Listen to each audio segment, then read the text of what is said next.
Yo, what's up, TK? That's Street Fighter. Yeah. Dude, I couldn't stop laughing at it. My brother sent me.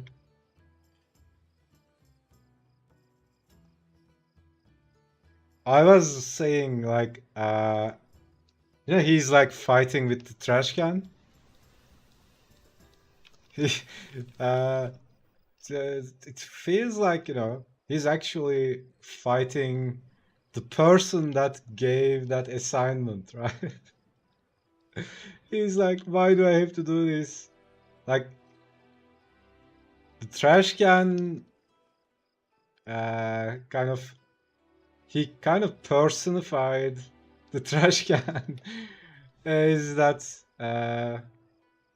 person who gave him the assignment. Oh my god, man, that was so funny. How you doing? I'm good, man. How you doing? I'm trying to be good.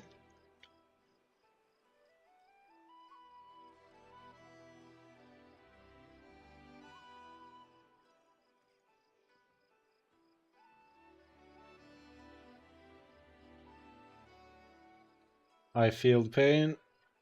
It was windy. There's a struggle.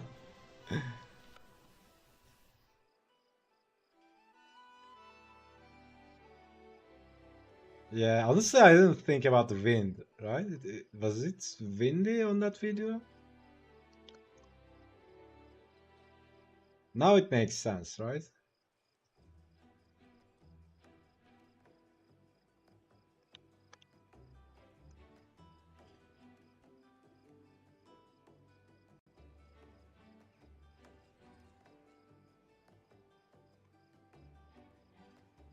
Otherwise, how else the what do you call it? The cap of the trash bin opens.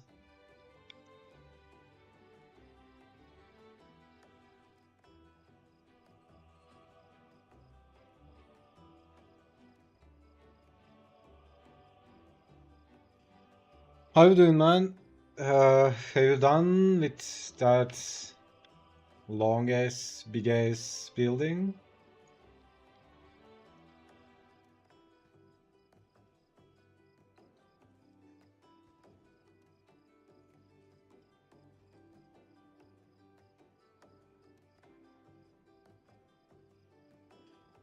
Been buried in work. Holidays around the corner. Yeah. Dude, after I finish this, I'm gonna do a really hard reset. I'm just gonna, do a BIOS reset, BIOS update.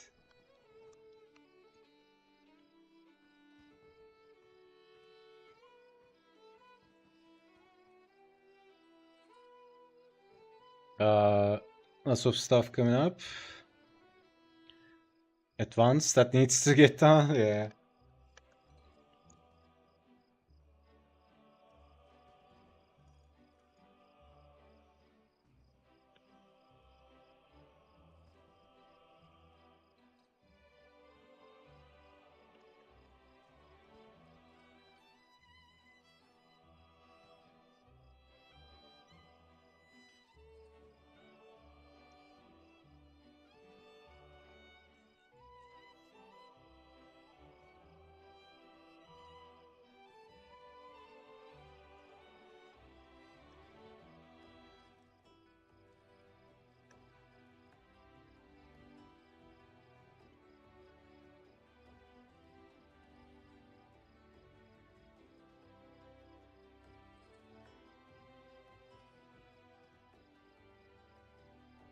Uh, delete constantly smacking. Yeah.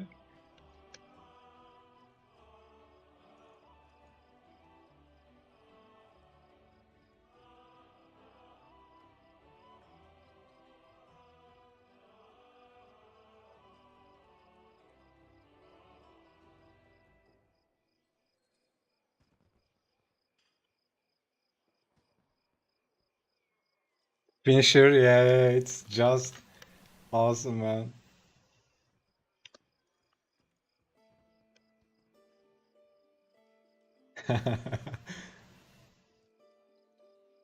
We'll be here for a few months. Oh yeah, I remember you said that. Well, as long as it pays to satisfy you, I guess that's okay.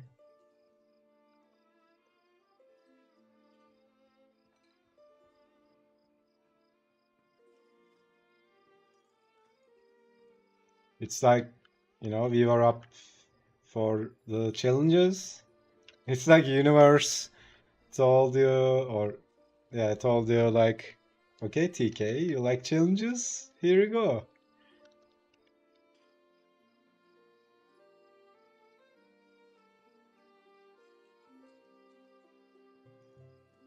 Done with the fourth floor. Uh, how tall was it? 5 floors?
Uh, been working on the weekends. It's been a headache.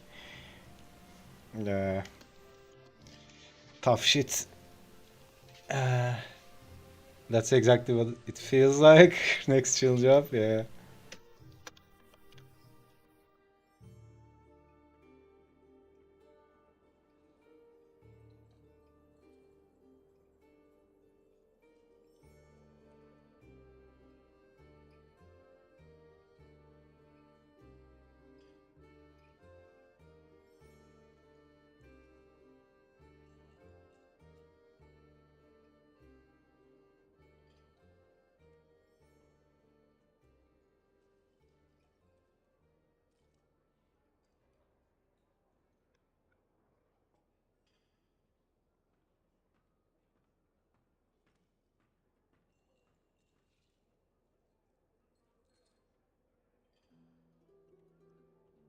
Four floors. Started to top, worked. Oh, okay, nice.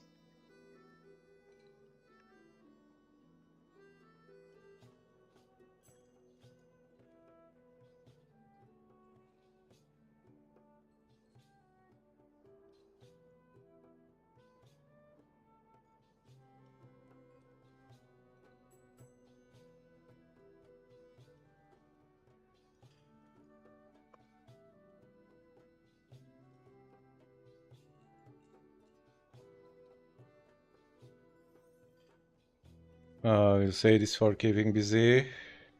Work gives me time to do a lot of background research, listening to podcasts, audiobooks. Yeah, yeah.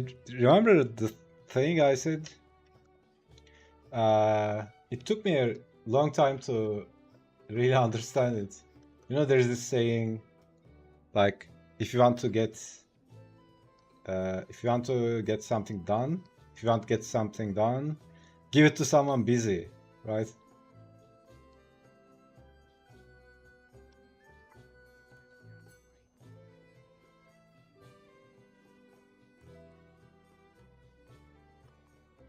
Also, I think I could modify it as if you want to get something done well or efficient, give it to someone busy, right?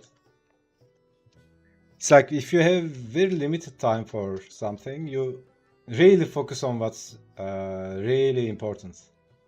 You are not, messing around.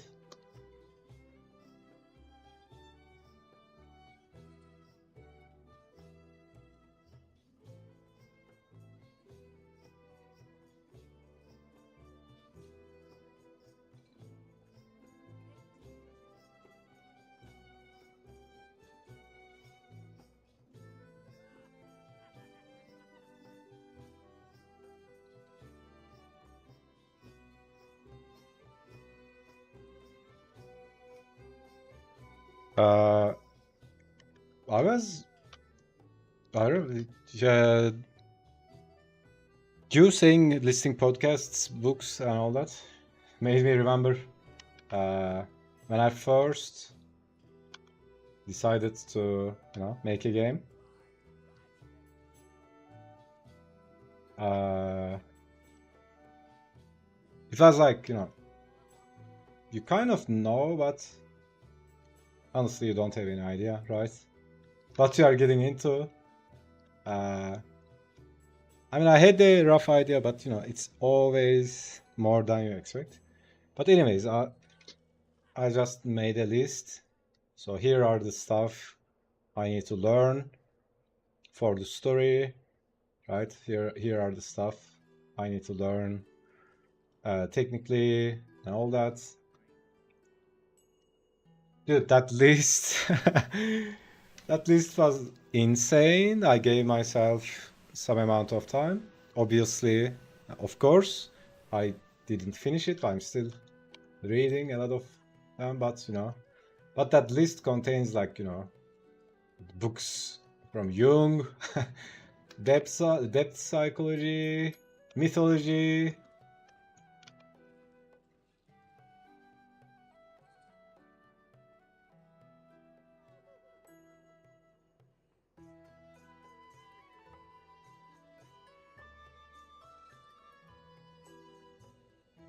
Don't have time to sit at the desk much. So you don't, yeah. It's like you don't procrastinate, or you don't waste time. Also, you focus on, you know, the really important stuff that will make the best, that will create the best results. Gotta find a creative way to keep progressing forward. Yeah. Yeah, that's the challenge, right? It's like you can just draw lines, right? That's not, physically demanding or something like that. The challenge is, uh, getting into or putting ourselves into the creative state, let's say, every single time. Because when I'm not in the state I want, or if I just, if I, how do you, how do you say it? If I only go there to finish it, right? Then at least to me the feeling is everything I'm drawing feels like shit. And then I stop doing it.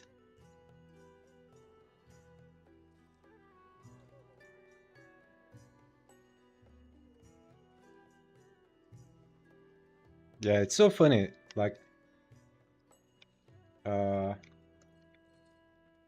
most of the things we need to learn, or learn or and develop the skills. Like 80% of them are not even about the craft, right? So it's the ability to focus, the ability to get our minds clear, and then what else? Concentration, motivation. It's like drawing is the easy part.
I remember when uh, I think yeah, it was the first job I landed after college. It was a design job, and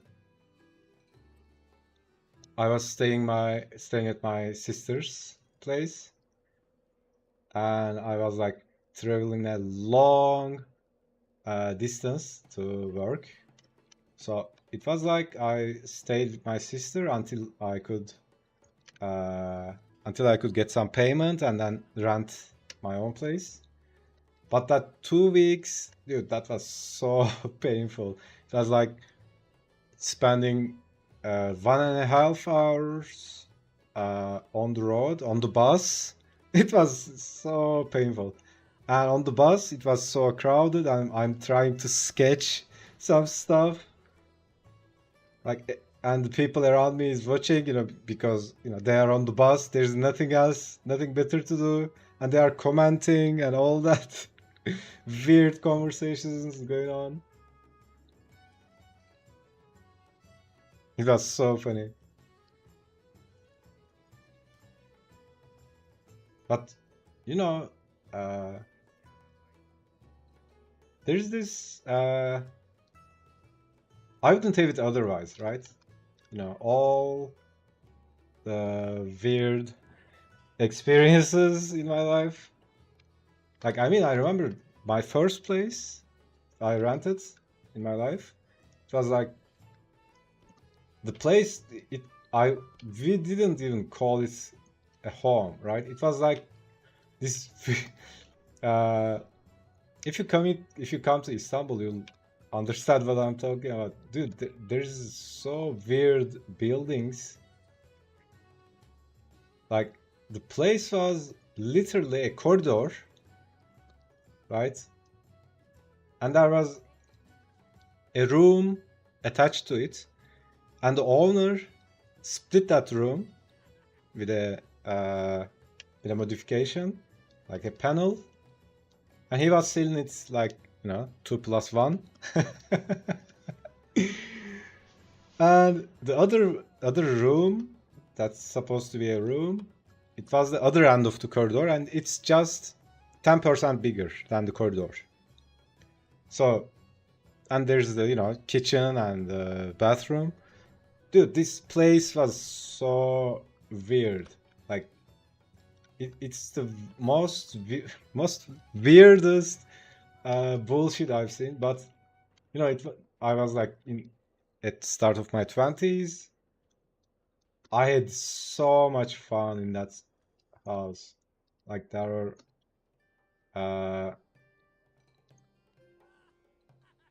it was so small.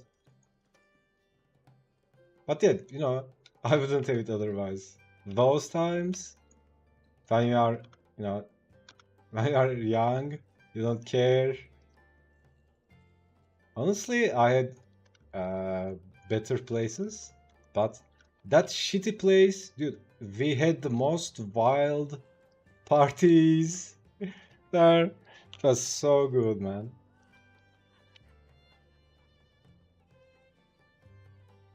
Keep saying 90% of mental, yeah.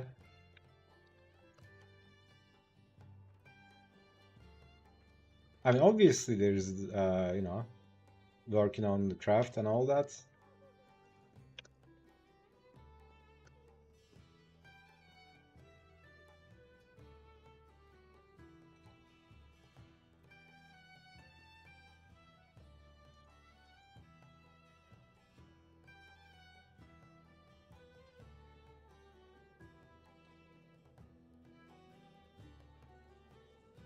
I know what you're talking about. This is a college town. There's a lot of old houses. Yeah, yeah, yeah, yeah. And because, uh, they are selling to college kids. I don't know. There's this narrative. Not narrative, but there's this untold understanding. Like, if you're a student, you'll take any shit, right? People just assume that.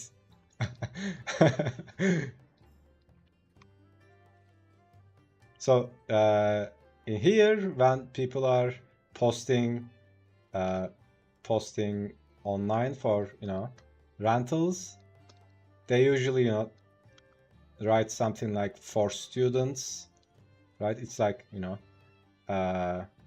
good for students, stuff like that. And if you see that, it's usually means the house is shitty.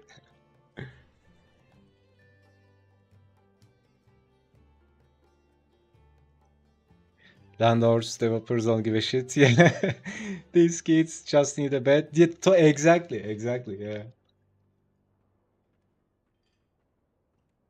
they just uh, you know, come in, sleep, eat pasta.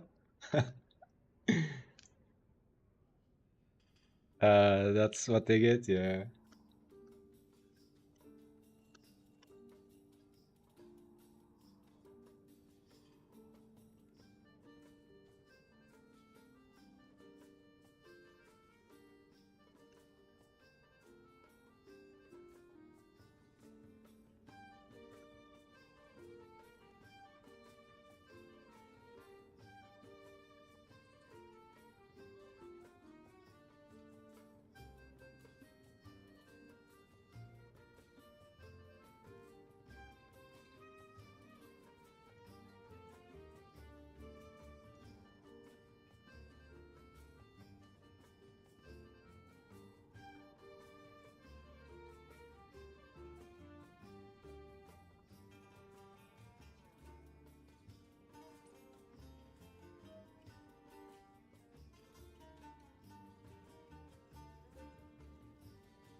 Also, it was really windy today outside.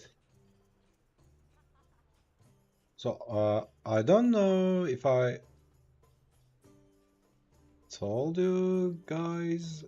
I think I told you, right? Uh, what do you call it? I stabbed my toe into what was it? The construction blocks. Someone left on the street. Like, uh, it kind of failed. I started running. It was really windy. You mentioned it, yeah.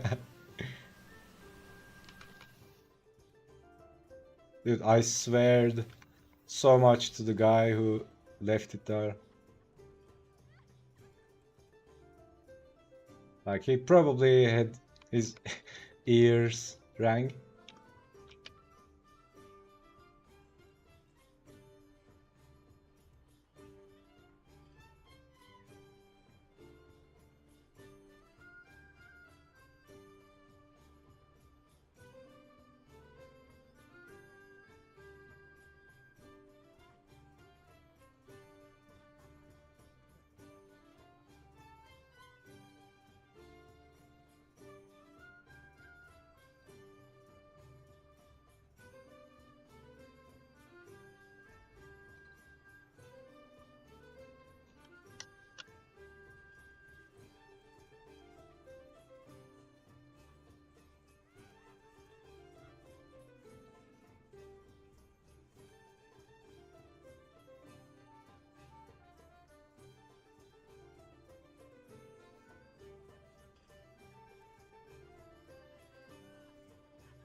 By the way, it's so funny. There's this place nearby. I think it's an office or something. And their alarm goes off like every day. Like in 3 a.m. something like that, but they are not in the office. And it's like that forever. Right? And what happens is usually, I mean, that's not really close, right? It's not really a problem for me, but I'm hearing it, right? And the last day, I was thinking about it. It's like every time I hear it, I think about going there during the working hours and tell them, right? You have this alarm going off. If someone really breaks in, nobody will care because, you know, that's a stimulant that's always there. People are either sleeping, and I think if people hear it like me, after some point, you know, I don't really care about it because it's happening all the time. And if someone really breaks in, nobody will give a shit, and they'll just get robbed. And then I think about it, going there during the work hours, during the day, and tell them about it, and then I forget, right?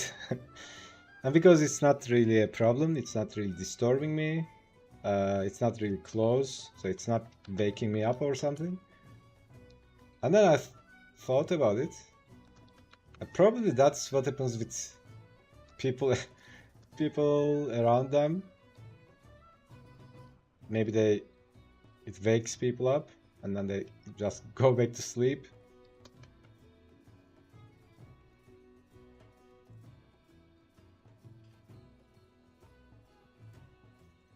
Like, and it's a really loud alarm. If it was close, like if it was next building or something like that, it wouldn't be bearable.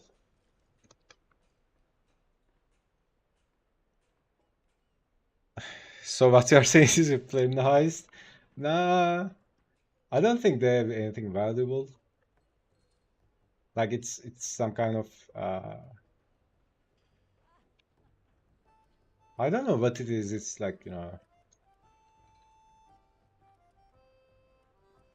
I don't know what to call it. It's like, these small uh not corporation, but uh let's see. Is there a word for it? Like a foundation office or something like that, right? It's not like, I don't know. And even then, if I was gonna rob somewhere,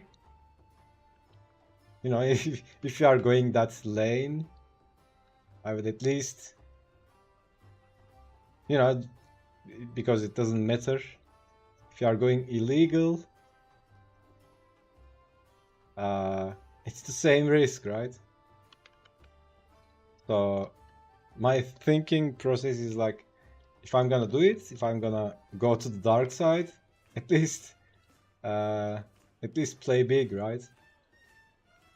Rob a bank or something. But hey, that's what video games are for, right? We we satisfy all our fantasies in video games, so we don't have to do them in real life.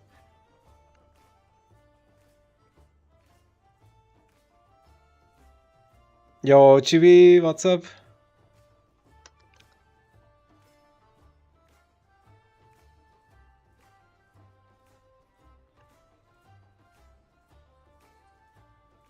How you doing, man?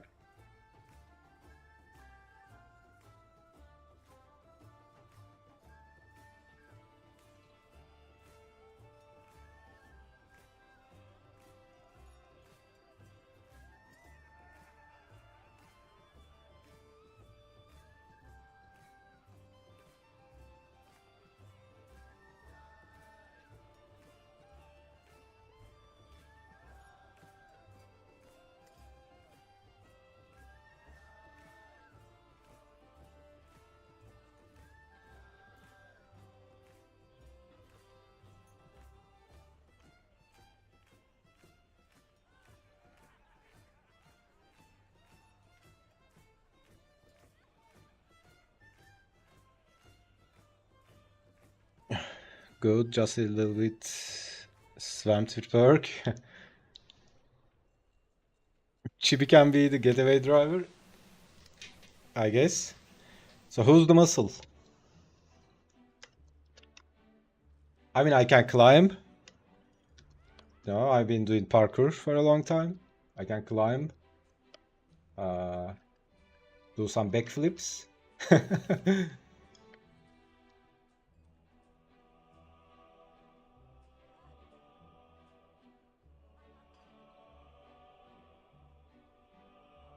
Clearly, that's.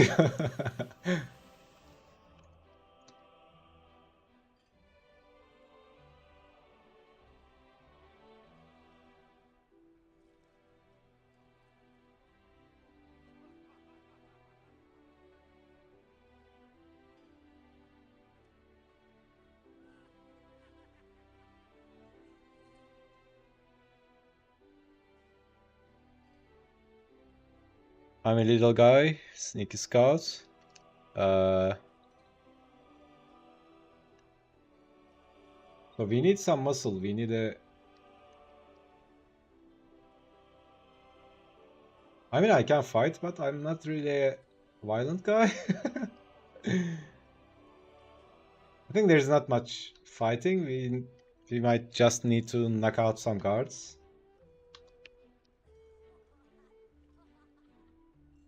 What am I doing? I don't have car license. Doesn't matter, man. Because If you are gonna get pulled over, the car license would be the least of our problems. Playing the heist? Yeah. Which bank? Not sure yet. We'll figure it out.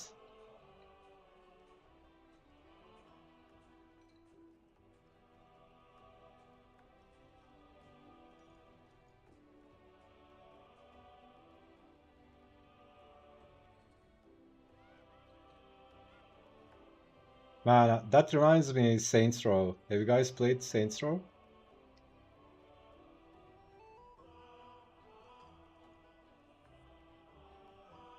That's Saints Row 3 and 4. I think it was 4.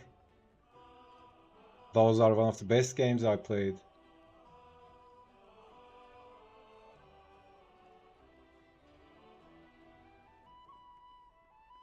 Played some, all of the banks. Played some of it. Way back, yeah. Also, it was like, it was just the game type I like, right? It's like cyberpunk. No filters, no censoring. Like everybody talking shit. It had that grit, right? Like cyberpunk, Witcher. Dude, I hate games like being censored and all that, or any medium being censored or being politically correct.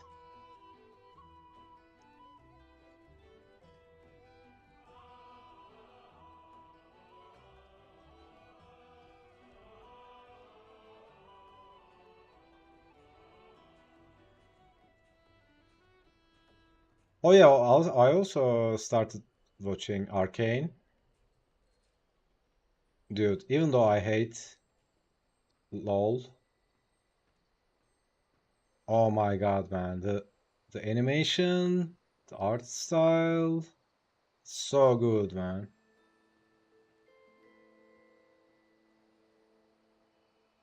Like every frame is like a painting. Like I'm just staring at it. Looks so good. Also, the story is good.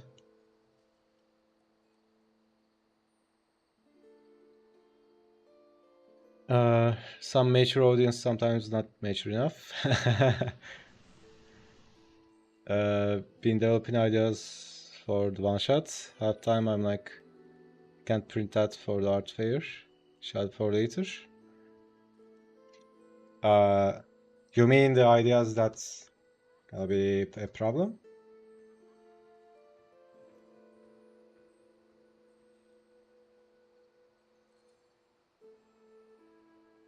I'm also having that with the game. Like, dude, if I just unleash all of it, it will be probably what do you call it? PG 18, and then people won't be able to stream it.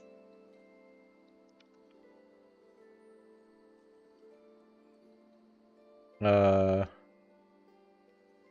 gonna do Arcane Season 2 fan art. Arcane's been so good, yeah, man.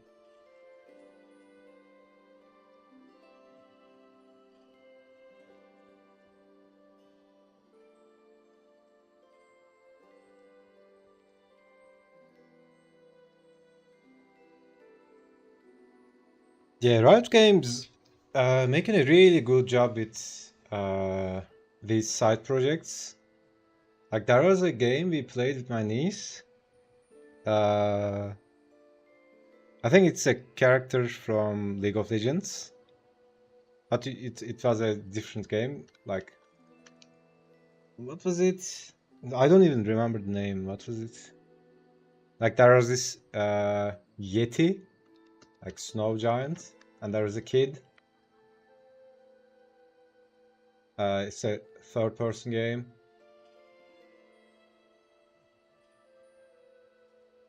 That was really good. And then there was this game called Ruin King. That's also a League of Legends. thing. That was also a different kind of game, like turn-based adventure. Yeah, Riot Games doing a really good job with that. I'm amazed. Well, not anymore, but you know, if Blizzard decided to do some anime or TV series from their IPs, dude, they have a gold mine. They are so stupid for not doing it. Like the IPs, the universes they created, like StarCraft, Warcraft, they could just milk it forever, right? So much story in Warcraft. Like, just imagine they are developing an IP for 30 years, right? It's like so huge. Self-censoring. Oh yeah, because it can't be too risky for the hardware. Teen is probably as mature as I can go with. Yeah, yeah. I was. I'm. I haven't really looked into the games, you know, because when you are over 18, you don't give a shit. But I need to check some games out, right? For example, The Witcher. Is it 18 plus?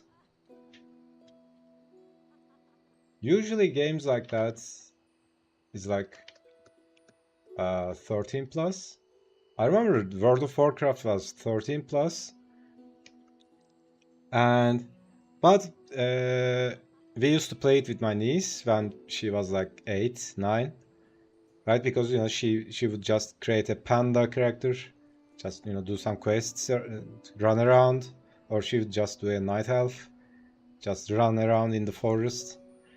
But then you know she was just checking all the characters, and then she was checking Demon Hunter, right? Like she was 9 years old or something, and her mom came in, and she's like, "Hey, mom, see, check out my character," and it's like a Demon Hunter, like you know, killing demons and all that.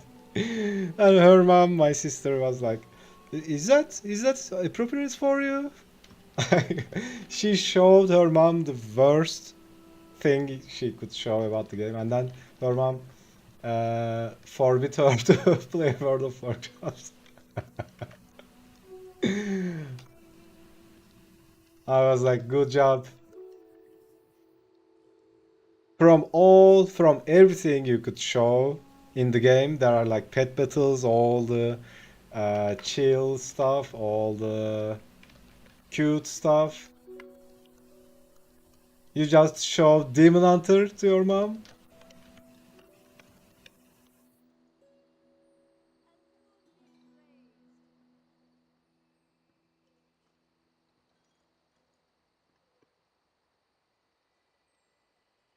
Uh, question between League of Legends and Warcraft, which one do you like the most?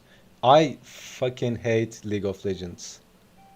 Anytime I hear the word LOL or League of Legends, because anyone I know who plays that game is fucking toxic. That game is toxic. Everybody I know who plays it is toxic.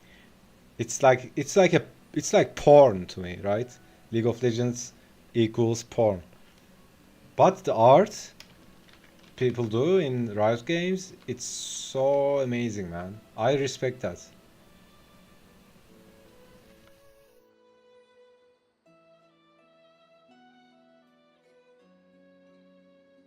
But you know that's uh between the MOBA games, it's like League of Legends is the most popular, right? But it's the most toxic. It's the most competitive. And then there's Dota. Dota is like more complicated, right? Dota is like for the people who really want it complicated, who really put in skill. And then there's Heroes of the Storm.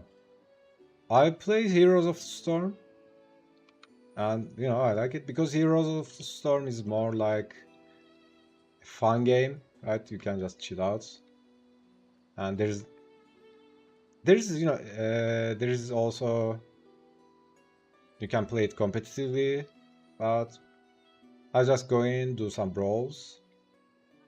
But yeah, I'm all about, if you ask me to choose between Riot Games and Blizzard stuff, I would always go with Blizzard because to me Blizzard, and not, I'm talking about the original Blizzard, right? Not the way it is now, but as a consumer and a art Andy, graphics Andy, I would just go with Blizzard. Pretty sure Witcher and games like that are 18 plus. Let's see. Uh, Steam Witcher.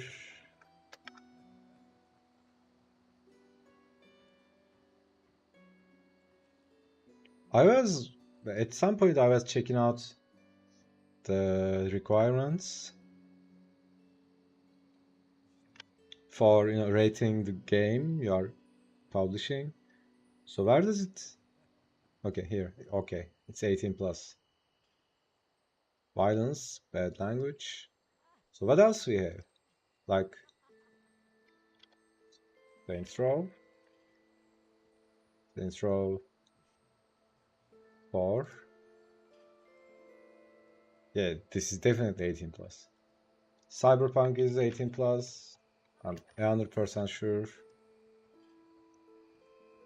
Yeah. What about Darksiders? James is probably. Well, yeah. I'm targeting something like this because it's not a realistic violence. It's more like a graphic violence. What else we have? Uh, so League of Legends. League Legends. Age. Average. Age requirement. How does it say? How old do you have to be?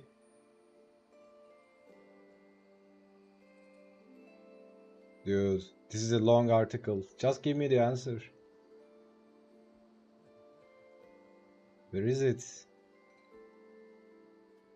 Okay, 13. Toxic community. Over 76% of all League of Legends players have reported that they have experienced abuse while playing. Yeah.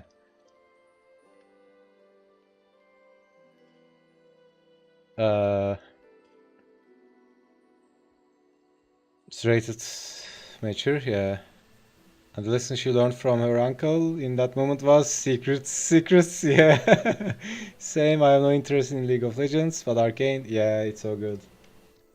I'm not gonna be a League of Legends fan or something, just because of that animation, but usually, because, the animation style is also really different, right? It's not like the traditional 3D animation. And there are some examples who try to do that. Like for example, no rest for the wickets. There's this game, No Rest for the Wicked, that kind of have the similar style, right? It's not like they model and paint traditionally. They kind of, when they are painting the 3D models, they are painting the shadows and highlights, some of them. If I can find, it's not really showing here, but they just use a simple lighting, but they don't depend on the 3D engine to actually light all the details. They kind of paint in the small shadows and all that details, and it looks really painterly, looks really nice. I've seen some French animations doing that really way back, But I think Arcane really pulls it off. Awesome, really good. Like this, right? It's not like all these details are not rendered with 3D, they are painted in. And if you look at it, what the 3D engine is really doing, it's just making a really basic cast shadow, right? Like here. Other than that, all the small gradations, all the small color changes, they are just painted in, right? It's like painting minis, right? And same with the environment, they just paint in all the details. And there's less calculations on the game engine, so it's working fast. I mean, obviously you need to load more textures and more high-res textures, but this is a really nice style. It looks really different. It looks unique. If I can find... Yeah, there was this. So yeah, oh, I missed it. See, like all the details, they're not actually sculpted in, or they are not using normal maps or something. They just paint, and all the engine is doing is like, casting simple shadows. Maybe some, they do some coding to optimize and min-max all the details, but this is really nice, right? If uh, I mean, if you are comfortable with painting, you could easily do something like this without, not really knowing a lot about 3D. But yeah, I really like that style. I mean, when I was watching, sometimes or some of the characters seem like, there is this thing called Uncanny Valley. Like the character, I think it's coming from animation. When a character is almost real but not real. I mean, some of the characters were like that. But yeah, I mean, I'm not criticizing. That's totally acceptable because, if you are doing something new or unique or, exploring a style, there will be lots of, small stuff that's in between like that.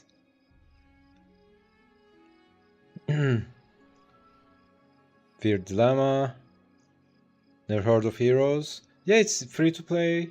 It's really good. You can play pretty much all of the major characters from Blizzard universes. You could have just looked at the next text line. Yeah, yeah. At least you got more game info. From going to Steam. Can't wait for No Rest for the Wicked. Yeah, that game is also really good. Classic French animation, French comics. Yeah, dude, French art is something different, right? Something special. Not I'm not like stereotyping, but it's like I don't know if it's the air, but like, France is uh like a conduit for amazing art.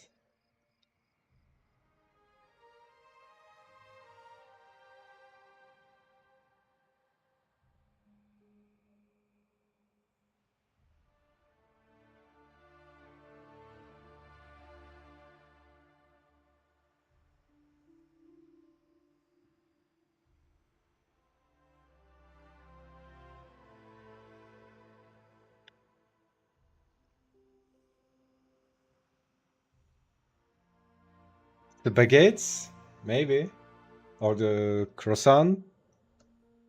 Was it called croissant? Croissant?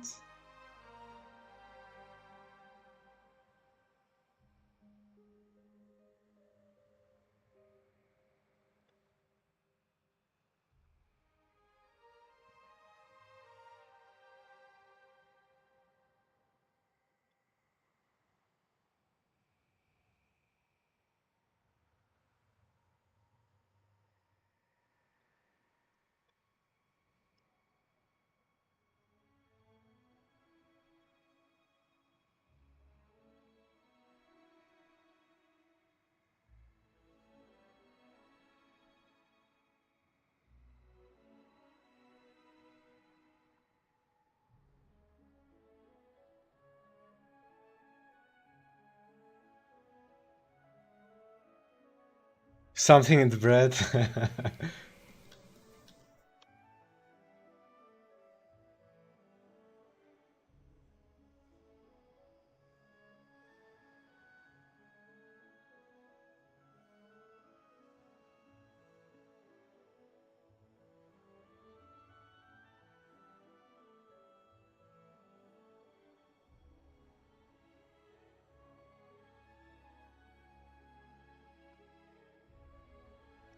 Yeah. Also, I tried all of them. Like I tried Dota. Uh, and maybe if I tried it earlier, I would go for it. But I was like, this is too complicated, too much work. When I'm playing those kind of games, I just want to log in, to do some games. I don't want to think a lot, right? Just want to shut down my brain.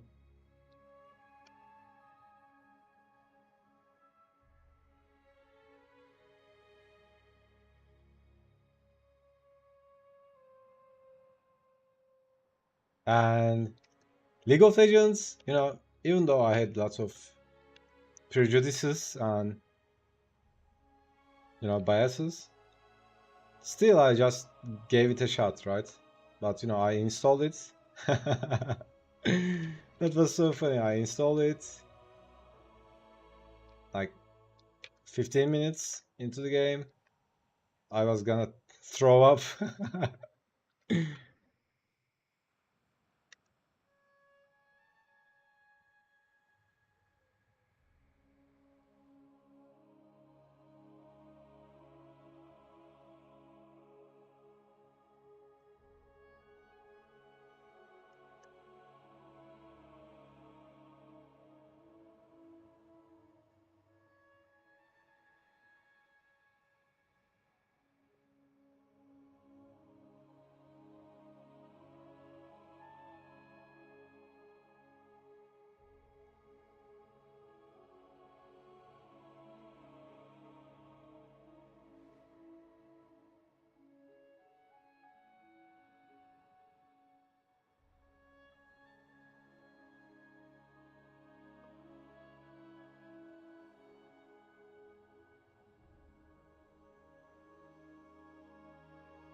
Alright, I think I need a break. I was thinking about finishing this panel and then taking a break, but yeah, I don't know what I'm doing. So I'm just gonna move a bit, get some drinks, and be right back.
All right, let's go.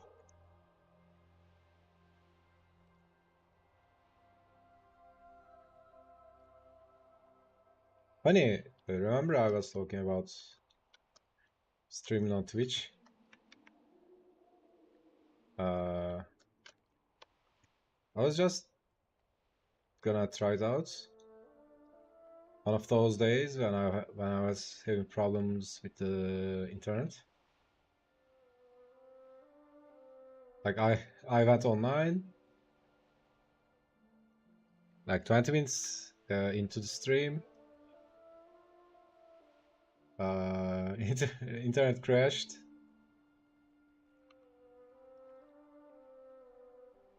and I was like, okay, that's that.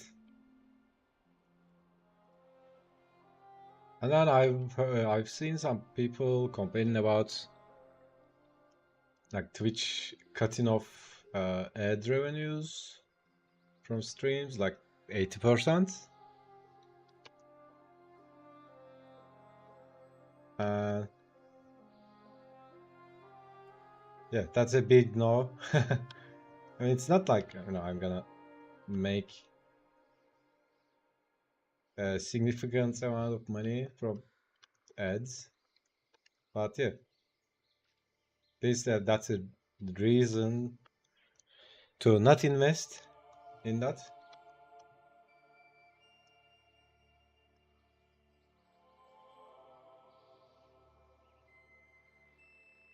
I'm really happy with uh, YouTube streaming. Works really fine, and you can access the VOD instantly, right? That's really good. 80%, yeah, I've seen lots of streamers complaining about it. I have no idea what's going on, but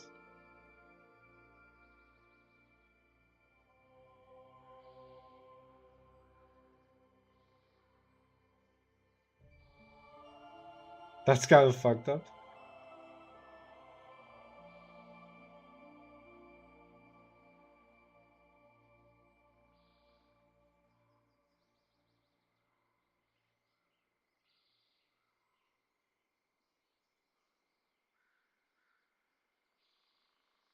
And yeah, I'm just, I don't have a lot of information, but maybe it's a temporary thing. I don't know. But still, you know.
Yeah, sometimes I feel like I'm abusing the comic book style. Honestly, and I don't want to think about solving a lighting, for example, in this hand. So currently, one light source is coming like this. And there's this light source, and there's this light source. And I just didn't want to solve it, I just put it black. And maybe, you know, add some small stuff like this.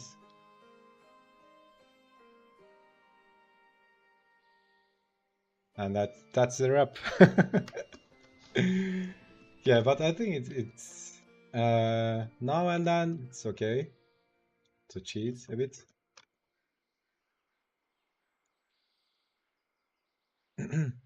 Also, it could be add a lot of efficiency, because if you are gonna do one page, that's okay, but 20 pages a month, you would think about some efficiency, right?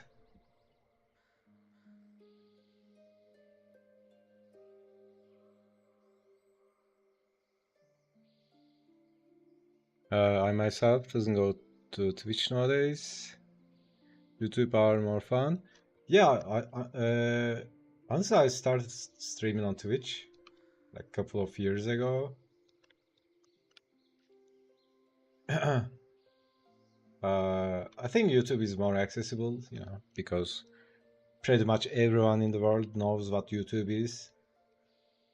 But still, like, 2 years ago or something like that, I was talking about Twitch, streaming on Twitch. I still get responses like, Twitch, what's that? Is it that thing that people play games?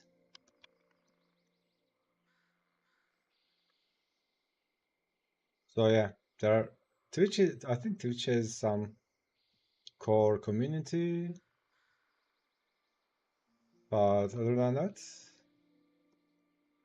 I think yeah, YouTube is like, I can't think of anyone who has internet and don't know what YouTube is, right? I mean, you either don't have internet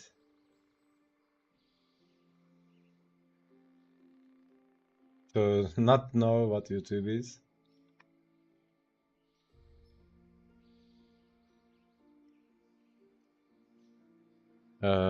Maybe you should also play some game on Twitch. Yeah, I was playing some games on this channel as well. I'm not sure if it's uh, fucking up the algorithm,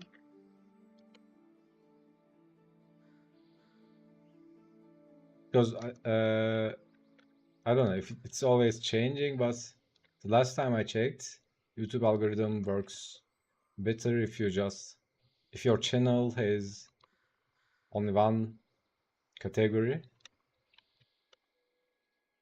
At least when you are growing the channel, because if there is lots of different things like gaming, entertainment, education, lots of different things, I think then YouTube algorithm gets confused, I guess, or not confused, but uh, it shows it shows the channel, suggests the channel to uh, people who don't care, I guess.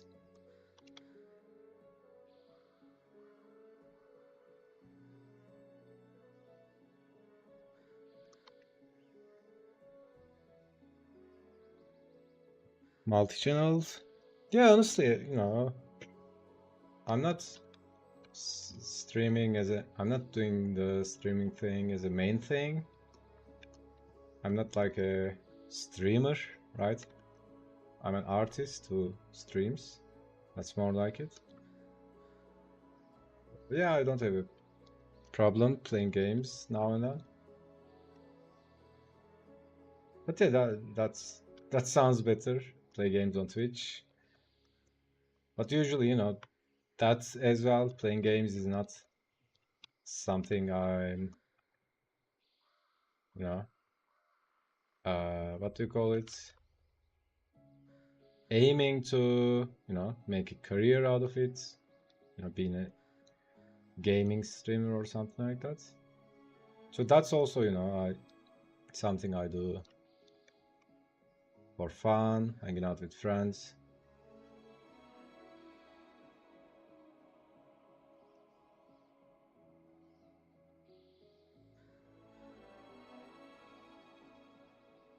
You might be coughing blood managing two channels. No, it's already set up. That wouldn't be a problem. I mean, I was, uh, I occasionally stream on Twitch when I'm playing some games.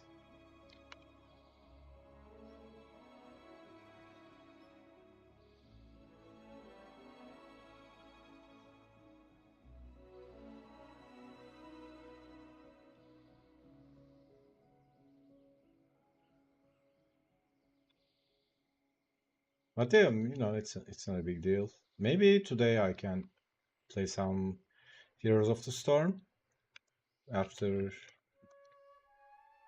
uh, what do you call it?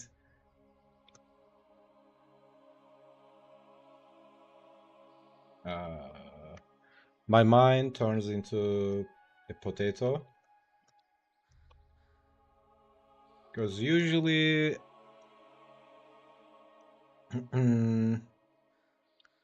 like first 4 hours of me drawing, painting, whatever. That's my judgment, and lines are the best, right? But after that, like 6 hours, 7 hours, my judgment gets gets worse. I'm doing poor choices with stuff, and then I need to take a lunch break or something like that. So yeah, maybe later, and my mind turns into a potato. We can do some games. I can show you guys if you are interested what HOTS is. I was talking to my brother before the stream. We were like uh, looking for some games to play co-op.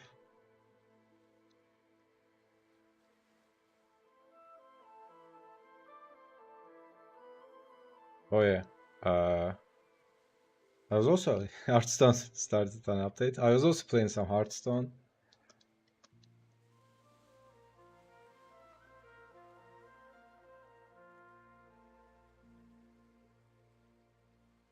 In my opinion, it's cool to see what game that inspired their art. Currently, dude, Hearthstone. I love Hearthstone so much. Let's see. As I said, I'm a graphics Andy when it comes to games, art Andy, obviously. Uh, dude, the art in this game, it's a card game, right? But if I can find, oh yeah, this one, this one is also awesome. It's one of my favorite painters, Laurel Austin, I guess. Yeah, Laurel D. Austin. Dude, she's so amazing. Let's see.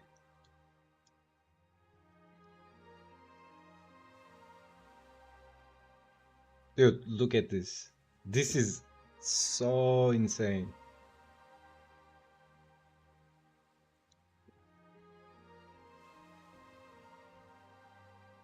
I can't even put it into words. It's so good, man. Can I go next? What else? Yo, yeah, this one. Dude, just look at this. Can I open image tab? Yeah.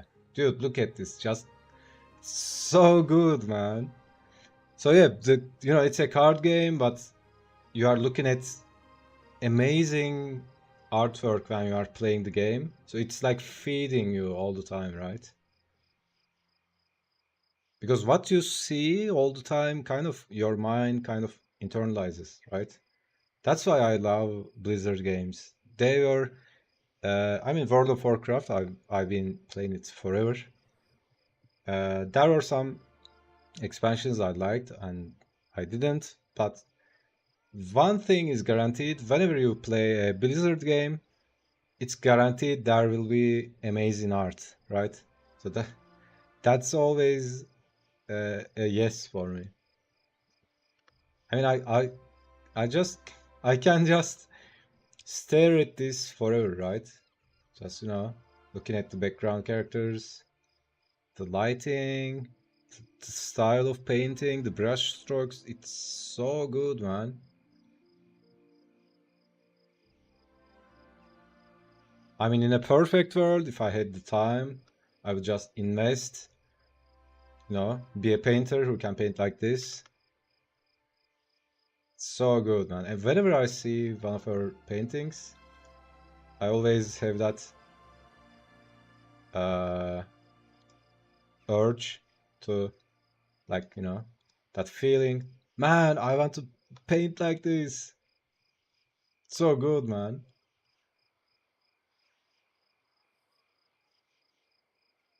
So yeah, Hearthstone is really feeding me these days. Like, if I can find a card. Like, you are looking at these stuff when you are playing. So good.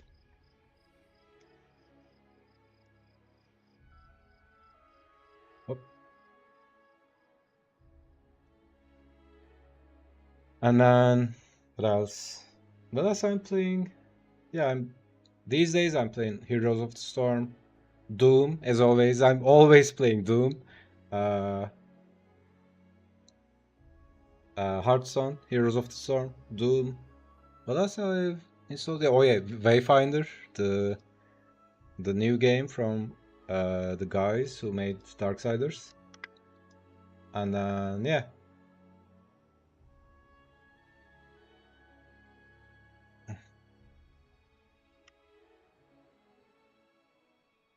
But honestly, I was just thinking about it recently.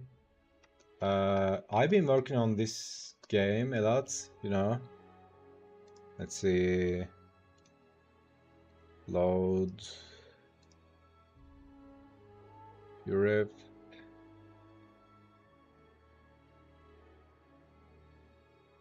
Like, you know, all I'm doing is drawing creatures, demons, goblins, battles, weird burning demons, and all that slashing.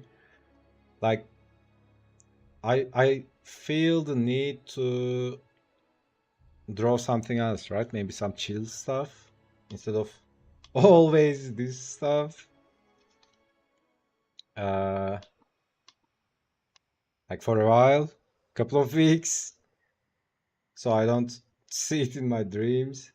Like, you know, this is all I do for the last year, right? Weird creatures, demons. Like, I'm afraid I'm gonna manifest them. Like, weird elementals, creatures.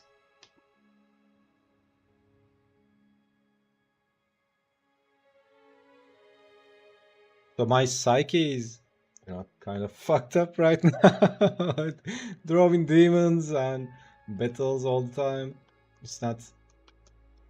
Uh, I'm not complaining, right? But uh, that's what I want to do. But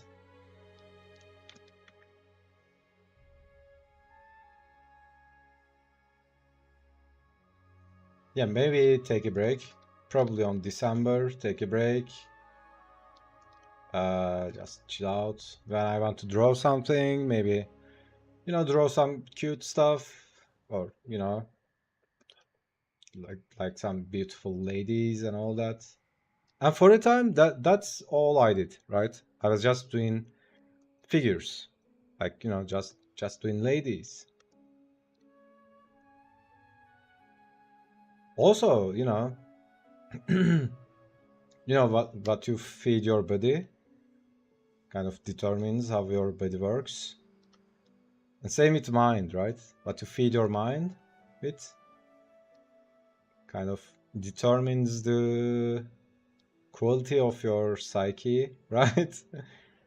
Especially drawing something is more intense, right? Because you are concentrating on it, you're giving your attention, you are looking at it really carefully.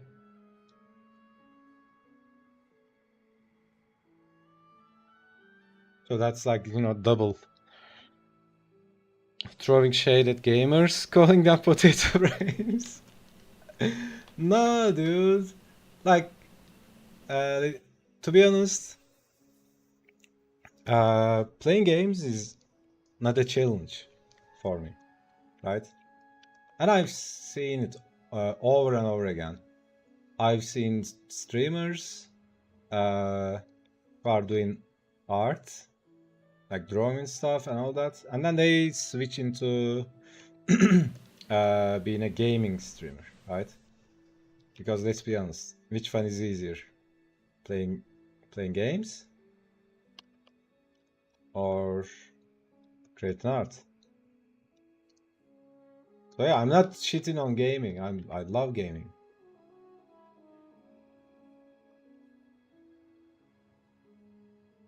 But it's hardly a valor, right? It's hardly an achievement. Like,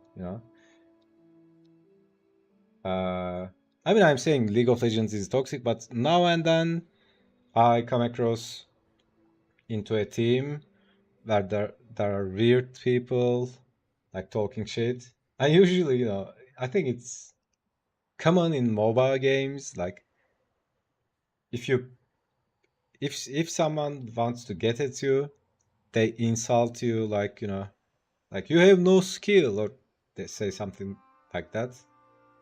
And I'm like, do I need to get insulted by it?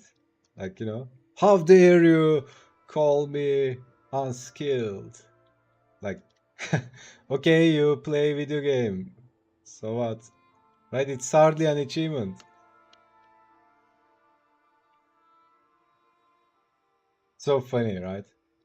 I mean, if you are 13 years old, could be a big deal, right? Because if you are 13, I mean, in the eyes of the world, you are nothing, right? Nobody respects you. You don't add any value to society. Like, you are just a kid, right? But when you are in a video game, and if you are good in it, doesn't matter if you are 13 or 40. I think that's the mindset, or that's the mindset. People insulting your skill.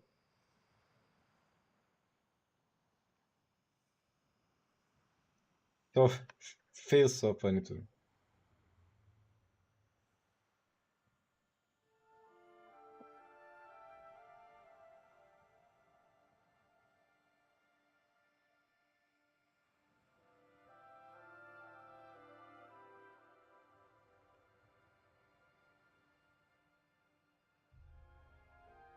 Like, people with weird mindsets. Like, I mean, I'm gonna be honest. I did that too, right? But whenever I find myself, uh, like, being getting mad at a game or someone who I'm playing the game with, I'm always like, okay, I'm playing too much. I need a break, right? It's like, it's a fucking game, man. Why are you getting mad at?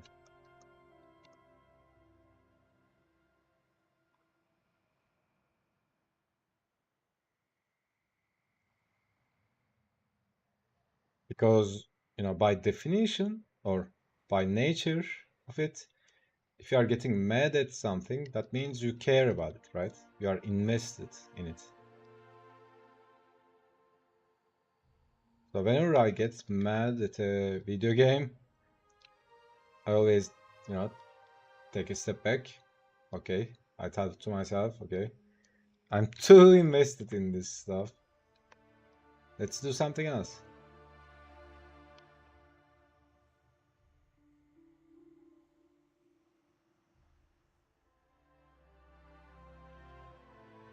Card games, RPGs, KDM are inspired by physical game products. Yeah, that's yeah. I'm always if I have the option, I always go for the physical thing. Even comics, right? It's really different when I'm reading a comic book from my phone, from Marvel app or something like that. I mean, yeah, you are reading a comic, but it's really different when you are holding that paper comic book, the book itself physically in your hand. I think we were talking about that recently, one of the streams. Like, but you are looking at a monitor, but it's not really color you are looking at, right? You are looking at a light. It's not, it's really different when I think about it. You are looking at pixels, you are looking at light. Yeah, I'm actually right now, I'm painting light or deleting light.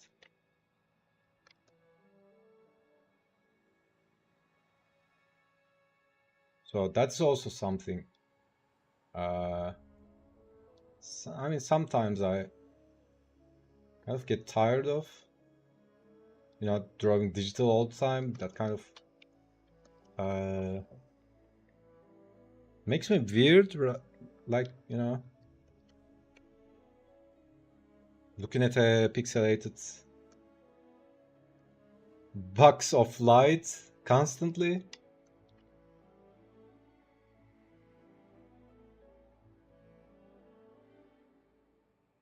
Like basically, Matrix.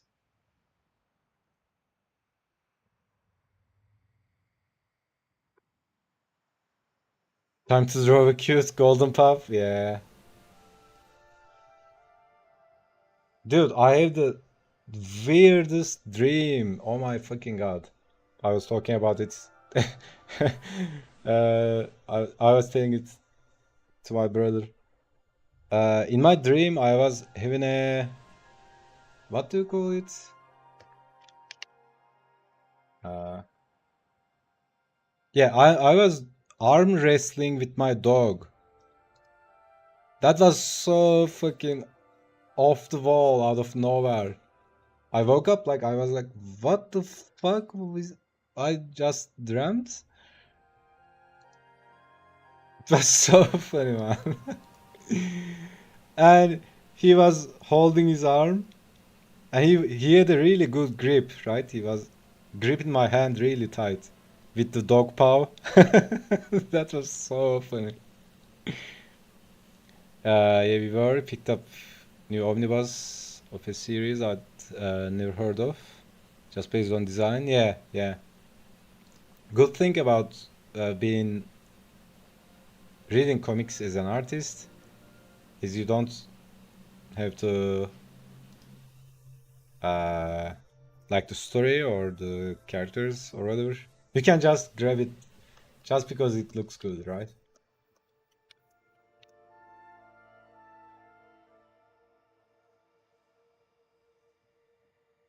I think that's even if you are not an artist. I've known lots of people who are not artists, but they have really good taste, right? I think that's really important as well. And that's kind of weird if you think about it. Taste? What is it? Right? Like, everybody has a different concept of beauty. Like, even it changes in cultures and time. Uh, but yeah, it's, if you think about it, if you really think about it, what the fuck is taste, right? How do you develop it? Because I've known some people who are not artists, uh, but they have really good taste, right? If you go into their homes, the place looks so good, and they didn't have any designer design it. Uh, but I had some friends from college who are designers, who are fucking interior designers, and their their home looks like shit, right? Like there's not even a single painting on the wall. It's just a blank wall. Uh, no plants, no paintings. Who won? No, it was like it's not like ended. It was just that moment. We were just arm wrestling, and that was that was enough, right? It was so funny. Philosophy still incoming? Nah. I already forget what I was talking about.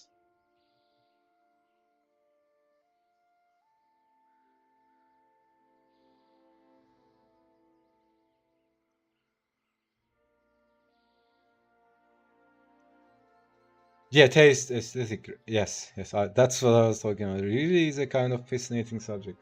That's yeah, yeah. It's like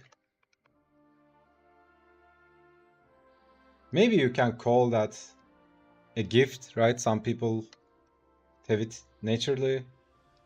Some people develop it. I think it's something to do with observation, I could say. Didn't I haven't really put some thoughts in it. But for me personally, you know, every day doing a small session like this, an hour, just going into Pinterest, just looking at lots of great artworks, going into ArtStation. I mean, if you go into ArtStation, dude, that's just feeding your mind with just pure awesomeness.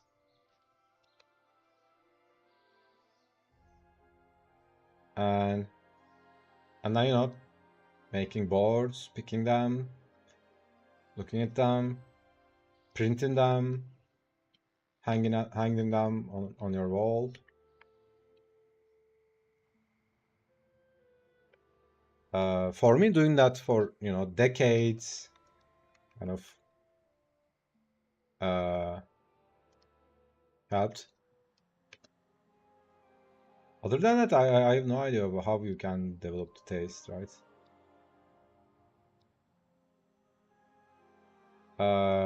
Because you know, I'm that might come out as brutal, but dude, if you don't have it, you don't have it, right? Some people I know, like the usually I don't make fun of, not usually, I never make fun of how people look, right? I mean, by look, I'm talking about the stuff that you can't change, right? I don't make fun of a person's nose or eyebrows or something like that. But I think it's a fair criticism if you criticize what someone wears, right? The choices of clothes, because that's a choice. You don't have to wear anything. You just make that choice. So yeah, I think that's that uh, that's not really toxic, I would say. But yeah, some people I know, dude, I knew before, like, dude, oh my god, the shoes, the shoe choices, the shirt choices, at least color, right? Like, I knew some people, like, I don't know, man. Taste, yeah, as I said, taste is really something. It's really something.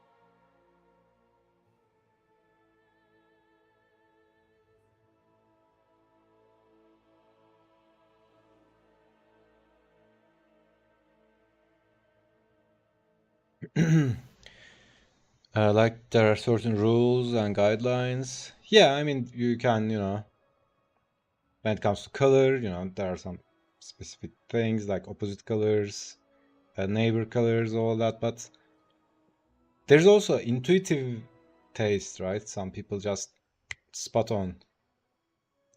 There's so much intuition, yeah, involved as well. Something deeper that just connects with the human psyche.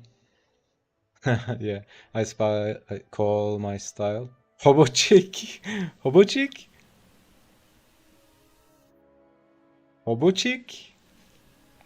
As someone who only gray and black outfit, I feel cold. No, dude, I'm like that as well. I only wear black. But that's uh uh you know, I'm criticizing, but I'm not the most swag fashion person, but at least I do some choices, right?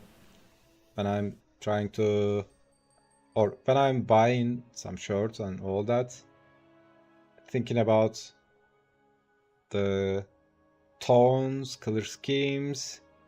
It's just taste, man. I don't know. Yeah, I mean, like, uh, for example, wearing sandals with socks, right? You get what I'm talking about? Wearing sandals or flip flops with socks. I'm not talking about the Japanese version. That's cool. That looks cool. But like the regular sandals, the Western sandals with socks, like gray. You put on gray socks and then you wear sandals. Dude, that's, I mean that's I don't know what to say to that. Plain tee, hoodie, jeans. Yeah, yeah, yeah, that's me. That's me, right? I'm not talking about, being like ultimate swag fashion uh hobo homeless chick, like designer elegance fancy. Supposed to be a play on words. Yeah, okay, okay, got it. Sandals, obviously, especially Crocs. Yeah, yeah. I used to make fun of Crocs a lot, but there are so many people around me wearing Crocs. I can't do it anymore. I was making fun of my niece because she wears Crocs. She what we were calling it? Uh, uh, how can I translate into the the shoe? Uh, the shoe of a person who gave up on life. That's what we call Crocs. The sandals of people who gave up on life. It's literally the most obvious fashion fuck spot. Yeah, even worse than fanny packs. Yeah, freaking Germans with their sandals and stuff.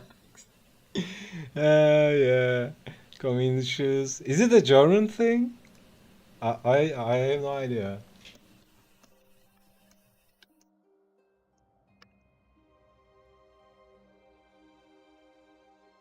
I mean, whatever you do, you can do it in such a way that it can look good, right?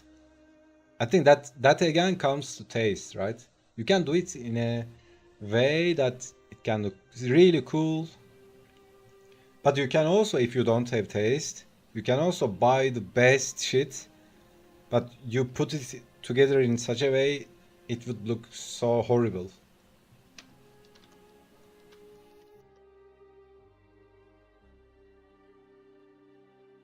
Because at one point you'd hear it a lot from comedians back in the day. Oh, okay, that's a journal thing.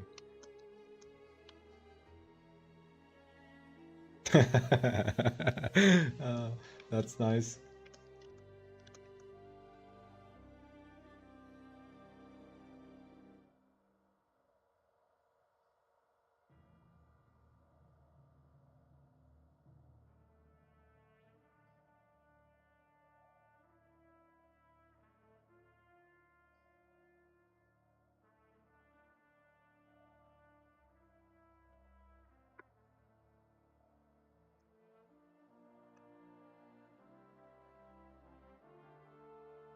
Didn't know what his name in the movie. Hangover, wear sandals with socks. Was it? I don't remember. Like, there's probably a cool guy who wears sandals with socks. Uh, can't think of what.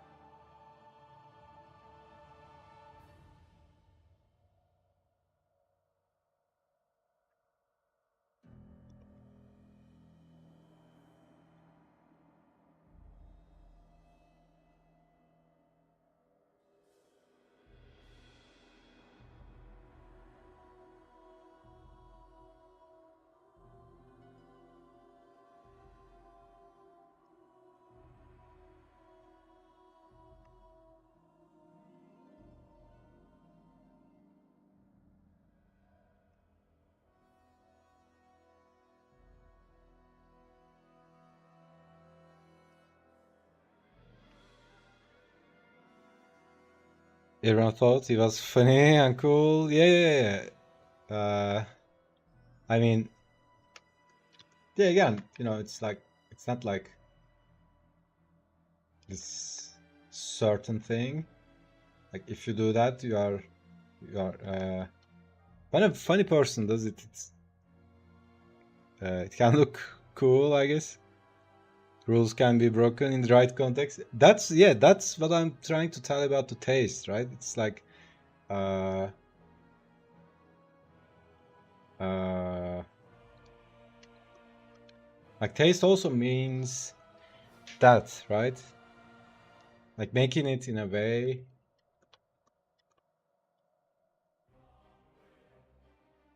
like, Jim Carrey going on to going into Oscars and wearing the most obnoxious, absurd outfit, but because it's Jim Carrey, it becomes funny, right?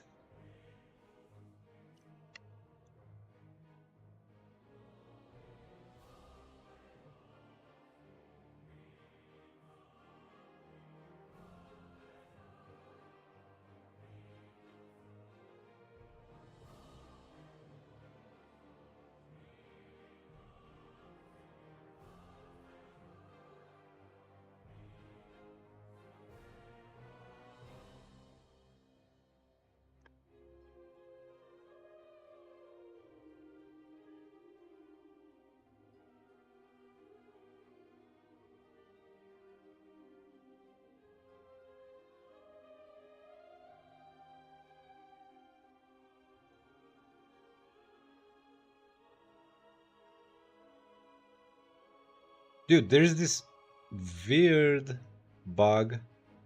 Let me know if you are having this as well. I mean, I quit on updating Photoshop. I never update it. I don't even open the Creative Cloud app.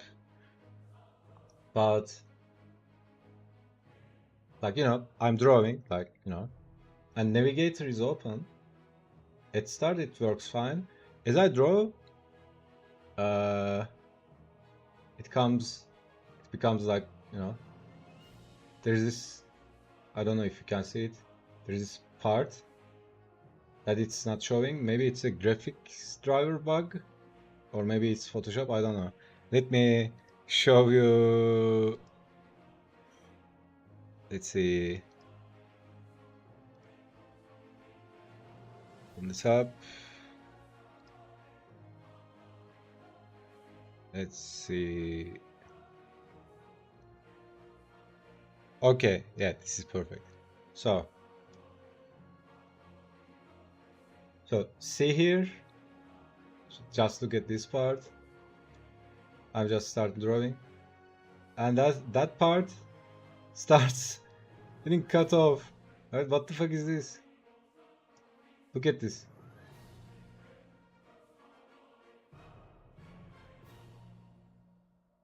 That's so weird, man.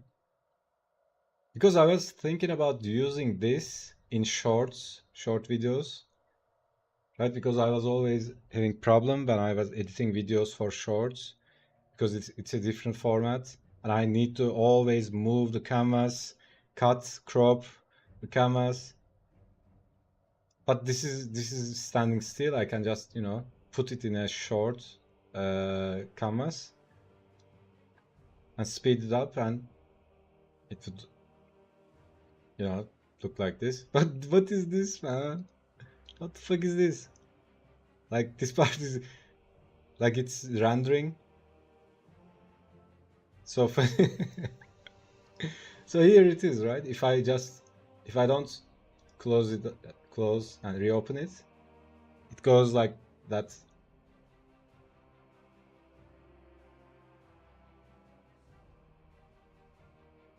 I can see it. Didn't notice until you pointed out. Don't use Photoshop. I'm not uh, getting that issue.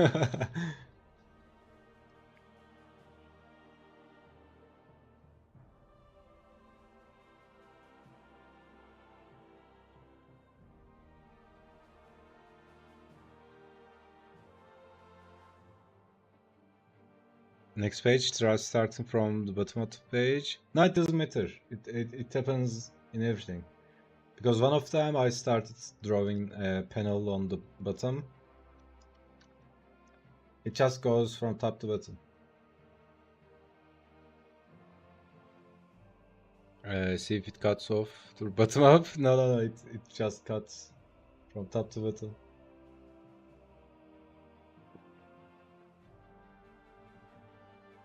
It might be graphics driver. Let's see.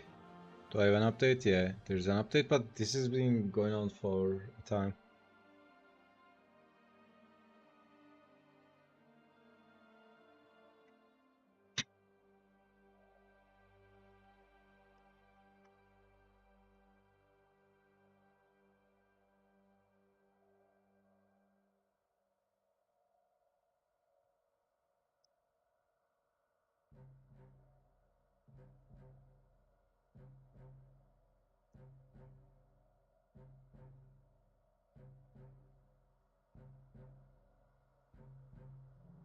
Close navigator, reopen it. Does it restore? Yeah, I need to close it and reopen.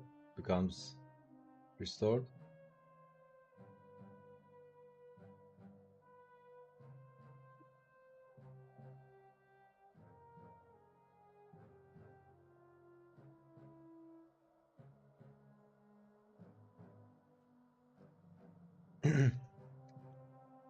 I don't know if Photoshop is a recorder, like in drawing apps in tablets or phones, you can record the brush strokes and then make a time lapse. Some apps I tried had that. I think that application Rebel had it.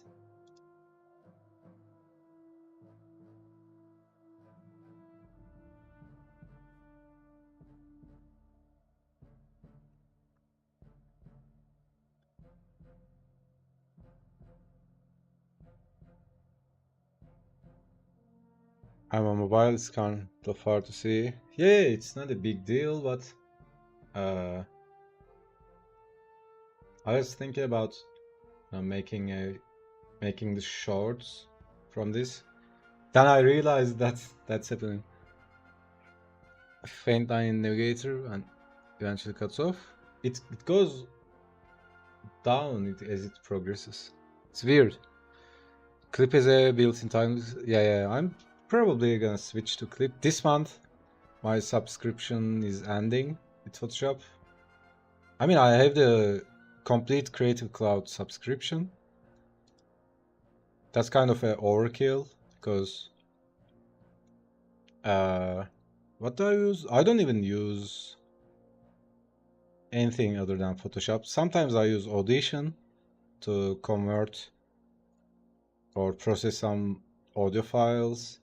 I mean, I'm gonna need to, but I'm deep in the production of the game. There will be lots of sound effects to manipulate, but those I'll probably do in Unreal or Mac.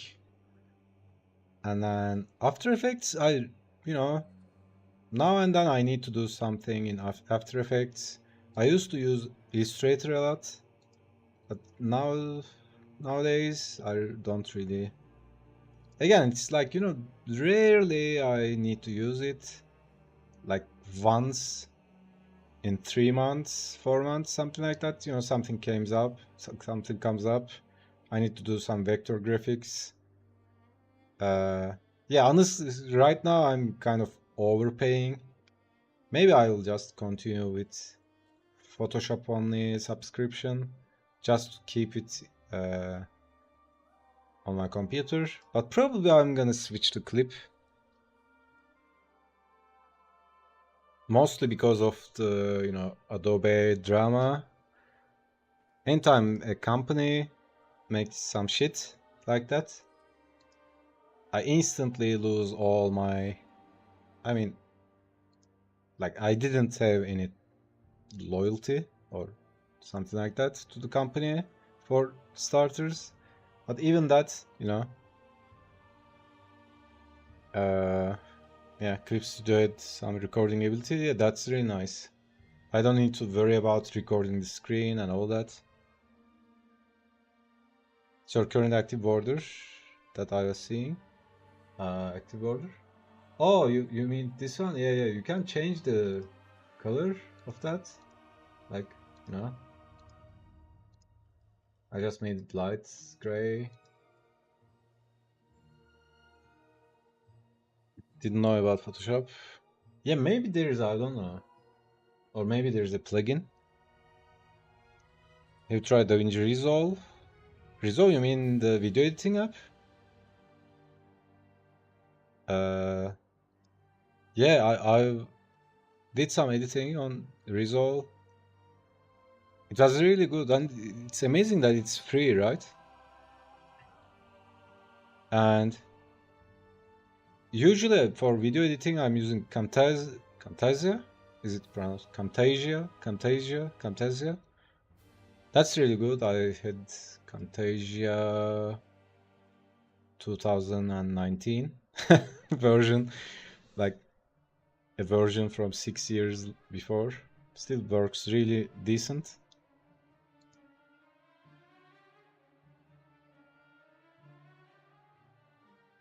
And Resolve is really do I have it installed? I think I installed it.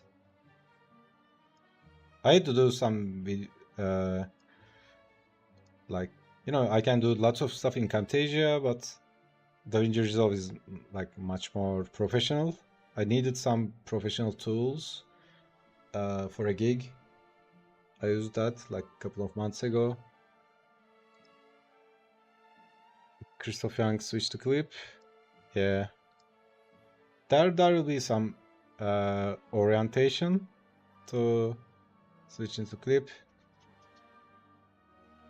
It's really, alt habits die hard, man. It's really a drag to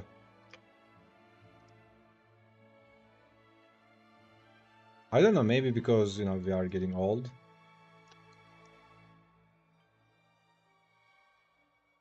It used to feel so easy for me to what do you call it? Learn a new application. I mean, I've learned everything I can. I've learned all the 3D applications like Modo, Maya, XSI, 3ds Max, ZBrush, Topogon, what else? Houdini. But because I was working as a generalist, 3D generalist,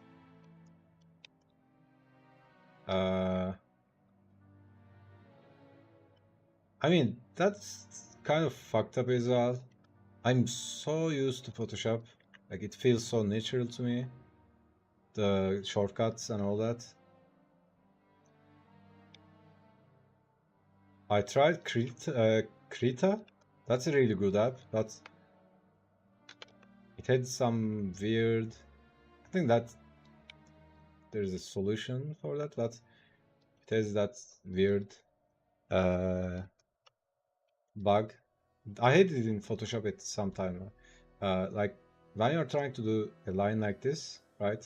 It makes a line like this. Like I think it's a driver thing. I don't know. I hated it in Photoshop for some time.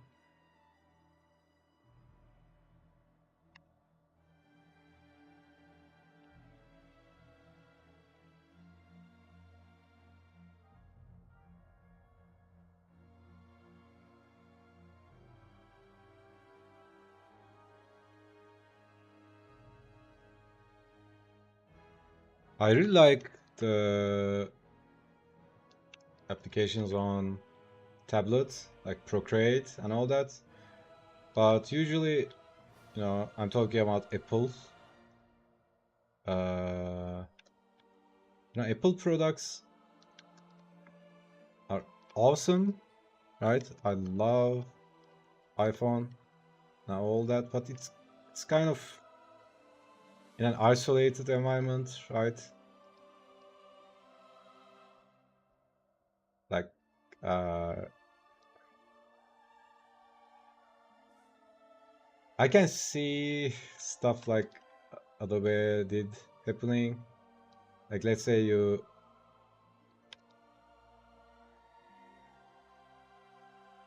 so for example, what I'm trying to tell is if you don't like something on PC, right? You can use a different version, right? Or use a different app. But on phone and tablet, you can't have a earlier version. You need to update, and it's a isolated ecosystem. You kind of get locked in. I remember first iPhone came out, and I bought it instantly, right? I was and it didn't came to Turkey. The first iPhone, they didn't distribute it to Turkey. I had to order it. There was some person who used to import products from United States. So it was so funny. Back then there was no app store. It's the first iPhone, right? Yeah. I jailbreaked it. When you jailbreak the iPhone, it's like iPhone turns into an Android basically. You can do whatever you want with it. That's the only upside of Android, in my opinion. Right? You can do whatever the fuck you want with it. You can install anything.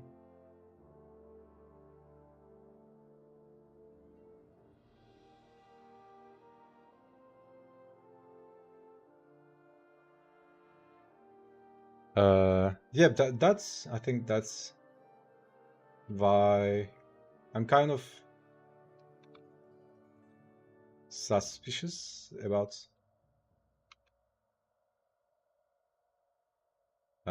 committing to working on tablets. I think it's okay to have it on the side so you can, do some stuff, but when you're working professionally, and stuff like that usually happens when you most need it, right?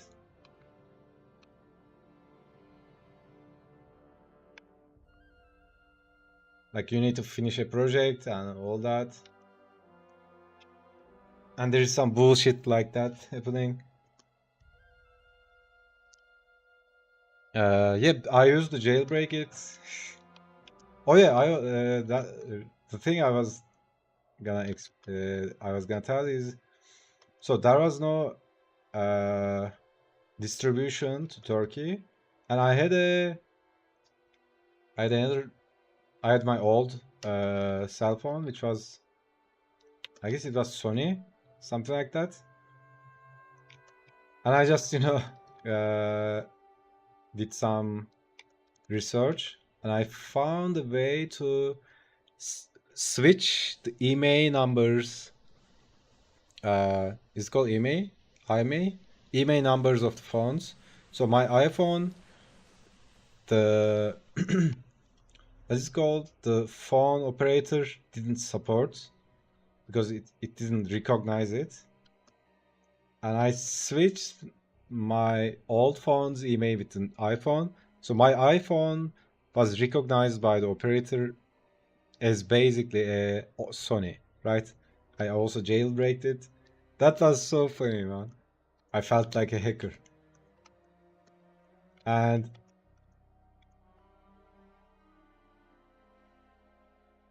uh, I I think I used it for like that for a long time.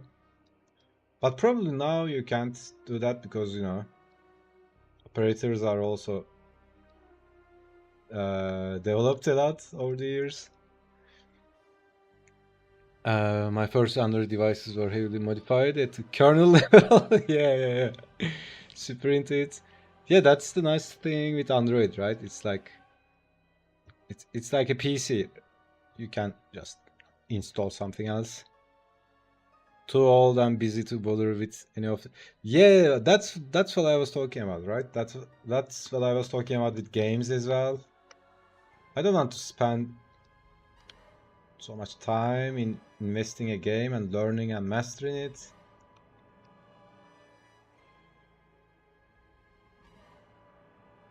Unless I really like it, right?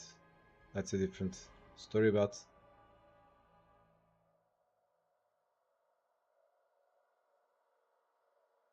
uh also I used to,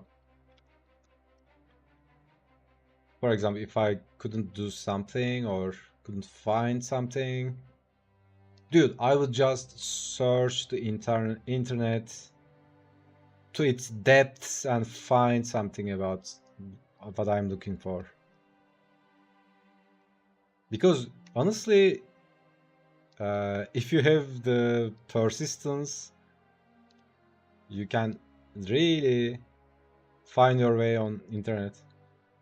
You can find anything you want, any solution, any hack. I think Apple just didn't like customer touching their product. Yeah, probably.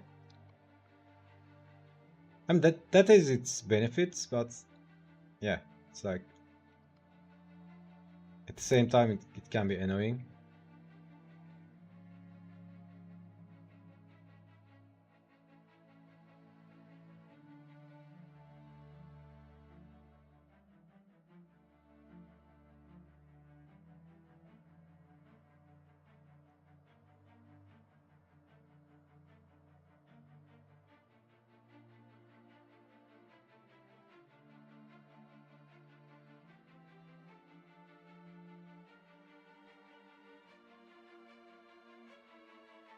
Like clockwork, there's a new update. Please update. Yeah. Update to continue using this. Yeah.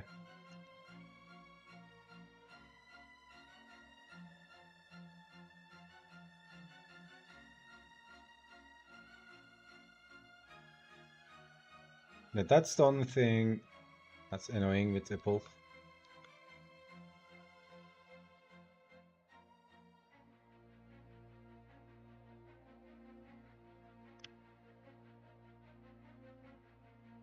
Also, when you jailbreak it, and now you are kind of responsible for your own security. You can't blame Apple if someone breaks into your phone. And nowadays, it's like, your phone is like really important, right? You have all your passwords, bank accounts.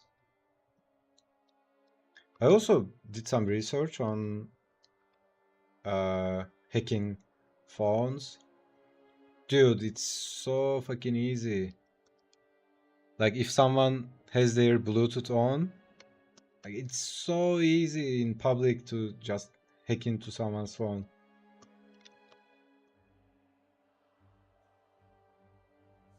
After I learned that, I always keep my Bluetooth turned off when I'm outside. I mean, pretty much every time. Right now, let's see, is it on? Yeah, is it off? Update complete. Sorry, I know you have a deadline, but the feature you are using, we broke it. Good luck. Exactly, man.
No BT, public Wi-Fi. Don't need it. Yeah.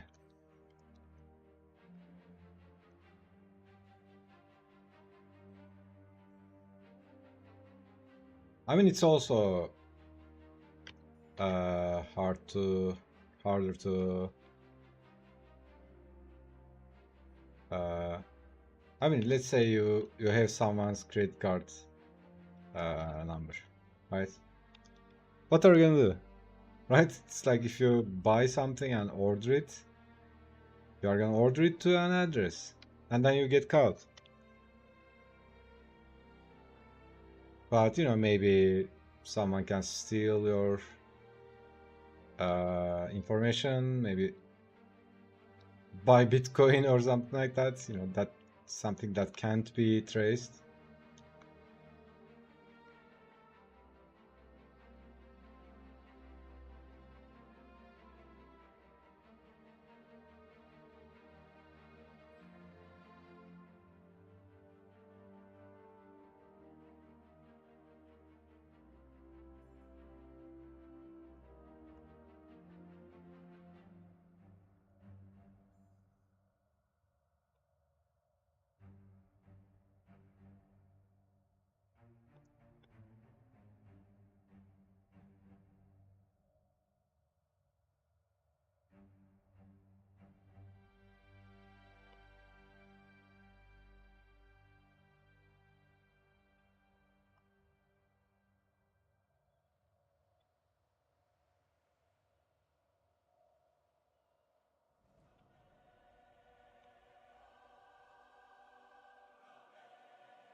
Oh my god, man. The garbage truck is destroying the neighborhood. I don't know if you guys can hear it. It's like really loud.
Honestly, it's so weird, kind of sad as well to actually you have only like 4 hours. You can be really effective.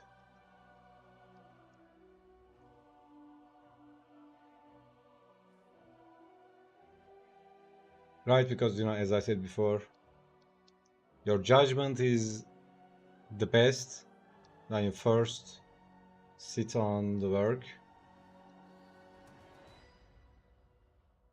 Like first part of the day, and then you start losing willpower and uh, start making poor choices. I mean, that's not an excuse to not work.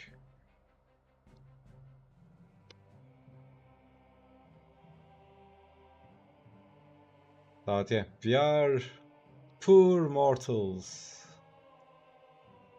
living this life. Loved mortals trying to do stuff.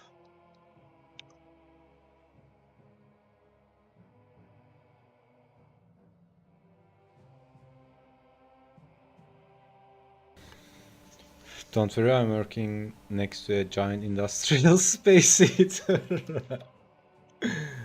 uh, I can barely hear you. Man.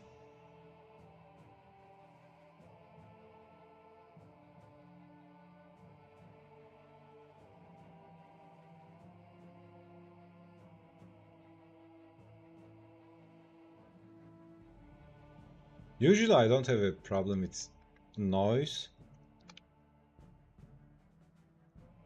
When I'm outside, right? Because when you're outside, it's like I don't know what is it, but it's uh, like your nervous system is more active, I guess. You are more resilient. But when you're in your home, in your cozy space, you are chilling out. You are in that flow, in the zone. You are peaceful, drawing some stuff, like it's all good. And then some loud noise startles you. So that was a problem for me for a while. And I started using earplugs. That kind of mostly solved it for me. Usually I'm like deaf, right? I have my earplugs on all the time.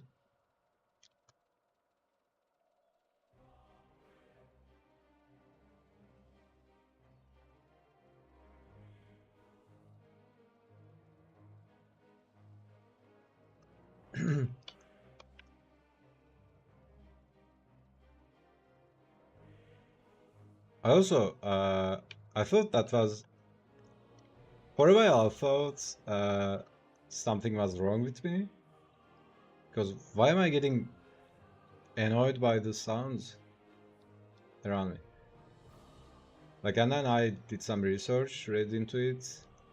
Like, I think it's something to do with the activity, the creative activities. You kind of uh, what do you call it?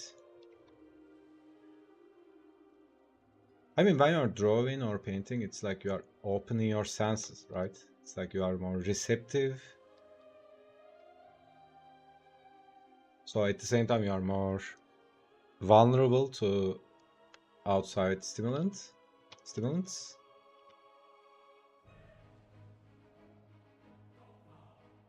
Because there are lots of examples where someone is a really genius level writer or artist or whatever. They are producing lots of great stuff, but they are really getting mad at their neighbors. The smallest noise from the apartment drives them crazy. So when I read that, I was like, okay, thank God I'm not crazy. So it's a thing with opening that creative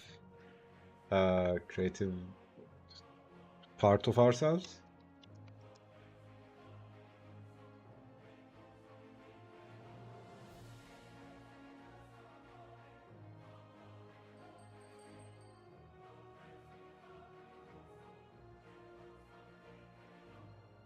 It's like you are opening your senses, right? Like, and you can't. I don't know.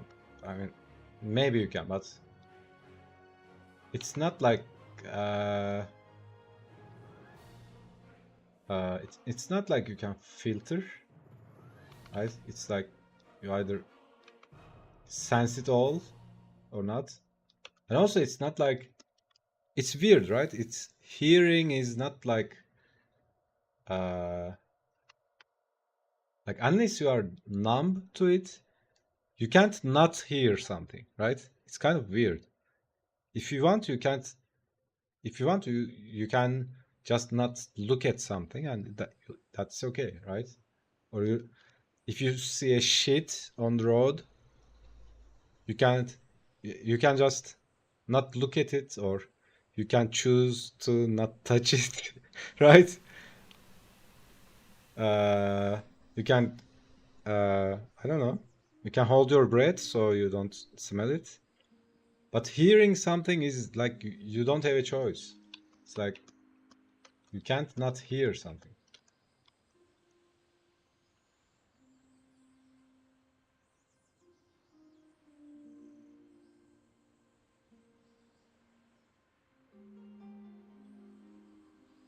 Also, I don't know if that's a thing.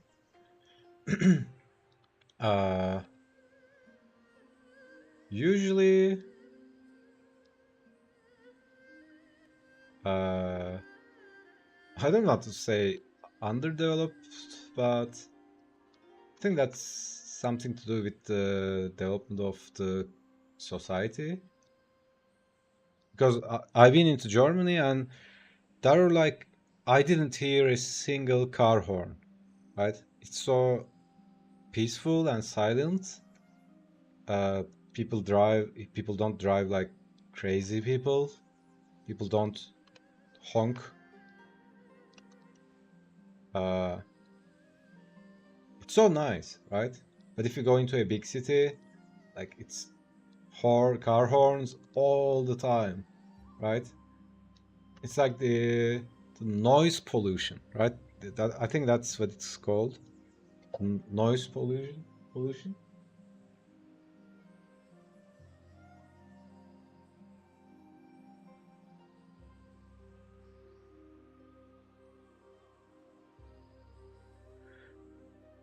Definitely experienced that too. Yeah, silence is annoying to some people. I think yeah, it depends on the mood, right? I also know some people who hate silence. I had a friend who couldn't stand silence, right? He was always saying like, uh, it always reminded him someone's dying, right? Because you know when someone dies and you go to their house, like everybody's mourning, it's silent. Obviously, you know, someone when someone dies, you don't put on a music. Like unless you are happy because they died.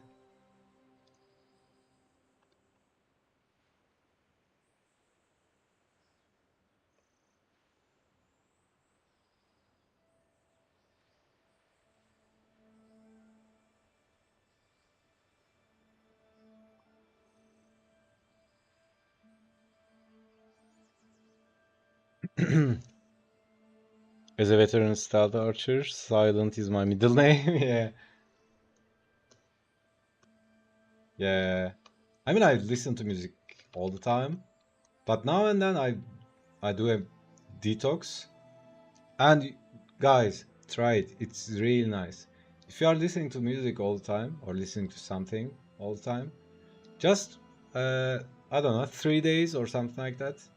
Just go on to a music fast, right? Music fasting. Just don't listen to any kind of music. Just stay in silence.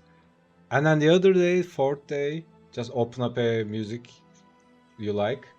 Dude, that hits you like nothing else. It's so much. It's like uh, not drinking coffee for a week, and then the first coffee you drink, it's like, you know, hitting you like a fire, like fireworks.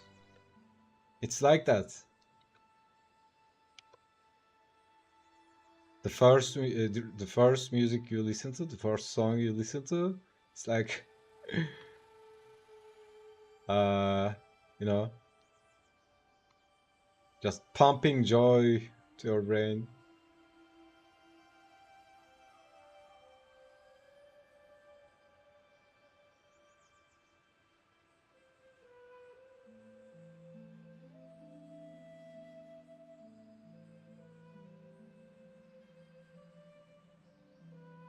Also, recently, I mean, I always did that, but I realized I didn't do it enough. Like, uh, you know the legend, excuse me, legend drummer Buddy Rich. In one of his interviews, he was saying something like, he was talking about something, and the reporter was asking him about something, and he was saying like, "That's not music. That's entertainment. This is music." He says, "This is music," and he starts playing something like that. Maybe I'm remembering wrong, but like it really stuck with me, right? Because most of the things we listen to on the Spotify, or the mainstream stuff we listen to, like, I don't want to shit on any artists. I think they are all cool, but I think there are some music which is entertainment, and there's real music, right? By real music, I mean like, Mozart, the Baldur's Gate soundtrack, uh, I don't know, Skyrim soundtrack. Like, the it's not entertainment, right? It's entertaining, but it's like it's a it's an experience. But Rich is the god, yeah, dude. It's Oh my god, man, that guy, a absolute, complete legend.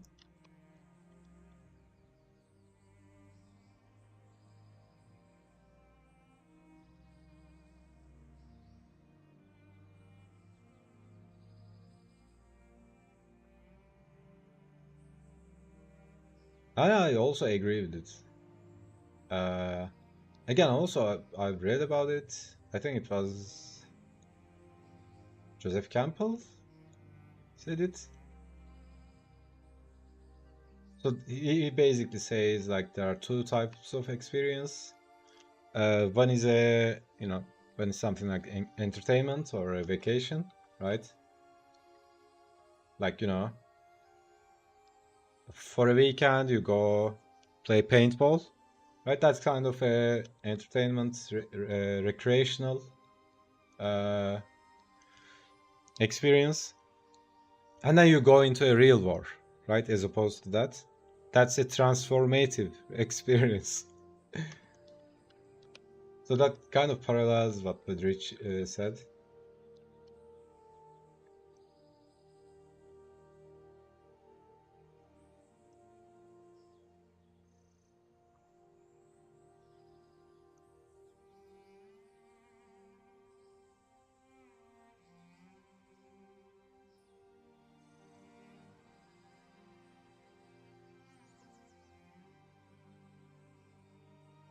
He also talks about it in, hero's journey and all that. He talks about it, hero's journey is the picnic. It might kill you, facing the dragon and get burned by it and all that.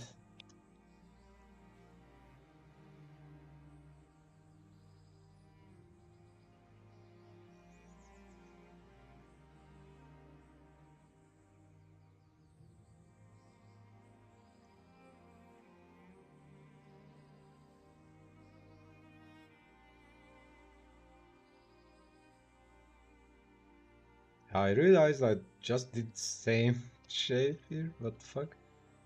Like, what is this? What is this? What's going on? What the fuck?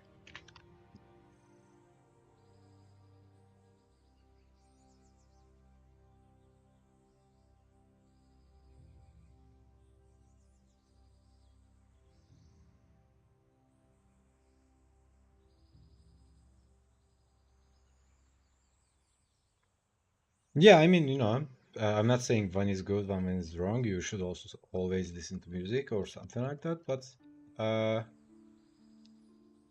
you know, you wouldn't listen to Mozart when you're in a club.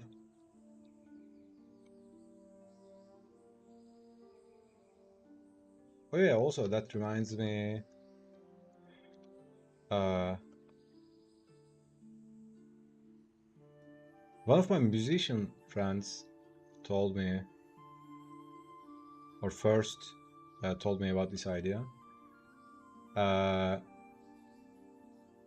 just, we usually listen to music when we are doing something else, right? Driving, taking a shower, drawing, eating, making a food, preparing food. Usually, most of the time, we listen to music uh, while we are doing something else. But only just doing the activity itself, you know, opening up a music, opening up a song, and doing nothing else. Just focus your attention to it, and just the activity itself is the listening to music, right? And he said it to me, and I realized we used to do that a lot in the 90s, right? There were tape recorders, uh, ta- cassette players, and we had also vinyl player, and there were vinyls, and we were like, let's listen to this song, and we would put on the song, and we would just listen to it, and doing nothing else. That was an activity. Now it's so, it's what do you call it? Uh, it's so common now, right?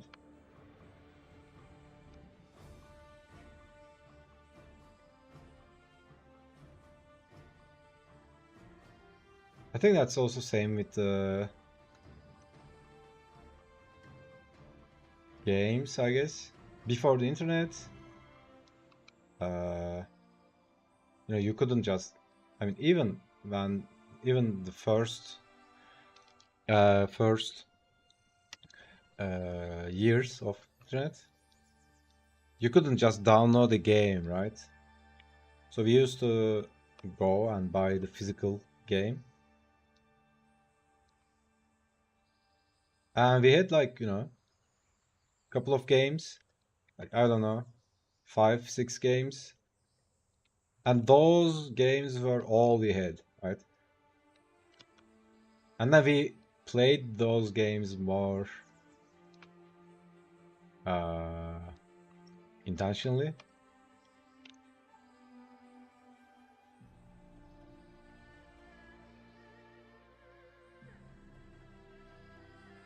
Like, what I'm trying to say is like, we usually want a lot of stuff, but that's not necessarily uh no, okay, I can undo. Nice. That's not necessarily always, a path to happiness, right? Sometimes having less options is maybe better. Same with the music, right? You couldn't just access all the music. I mean, I had a couple of CDs and a couple of cassettes. I had a CD player. I would uh, pick it up and carry it with me to the school when I was in middle school or high school. I remember I had a Dream Theater cassette. Dude, I would just listen to it over and over again. Dream Theater Alive album. And then I had a Malmsteen cassette. That's all you have. You have just 8 songs with you, right? That's all you have. You can't listen to something else unless it's you hear it somewhere in public on radio or something. And that made me listen more carefully, right? If just think about it like this. You are on an island and you don't have any food, but only an apple. You would eat that apple so you would cherish that apple so much, right? You wouldn't just eat it casually. And you have an apple and that's all you are gonna eat for the next 3 days. Dude, you would cherish that apple. Maybe you would spread it to days. So it was like that, right? I'm not saying we should be all minimalists, but it's important to, give credit. I think we kind of lose the, kind of underestimate the value of things, right? Because there's a lot. I mean, you can pretty much access every song. Yeah, I also had, actually my brother had, he gave me the CD album of Blues Traveler, the album Hook. Dude, I would listen to it all the time in school. Also, the old games, when you bought the CD also had the soundtrack, so you could just put the CD into a CD player, and you could listen to the soundtrack of the video game. I would listen to them all the time as well. It was so good, man. Chilling with the bros after school, just yeah, dude, exactly. Oh my god, man. And that could be the activity, right? To be honest, guys, when is the last time someone told you, "Come over, let's listen to some music," right? But that was a thing, dude. Like, I remember my friends calling me, like, "I have this album, come over, we can listen it," and I would just rush to them, right? We would just put a put on a song, and that was the reason we met, right? It was so awesome, man. Good times, yeah. I would say, especially with music, yeah. As someone who collect My Chemical Romance song back in the day, yeah. Having to go to the store, thumb through albums, exactly. Find something that strikes you, walk it over to the listening desk, give it a spin. Yeah. It's like we are making a commitment, right? When you are buying a vinyl or cassette or CD, it's like you are buying something that you are gonna listen all the time.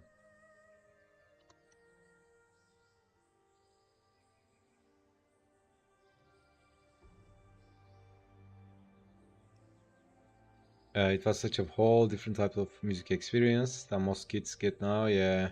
Also with games, right? I remember my younger niece, when she was growing up, like when she was 4 or 5. When she first met the technology, like tablets, like there are infinite number of games, dude, and that's something so cheap for her, right? It's like she just installs a game, doesn't give a shit about it, just plays it, and then just 5 minutes later switches on to another game. uh, I'm glad the kid got into physical albums. Yeah, exactly. The vinyls is something else, man. Honestly, wonder what percentage of teens today have ever been in music store. Uh, I'm not sure, but I know there are still music stores, right? It's like vinyl stores.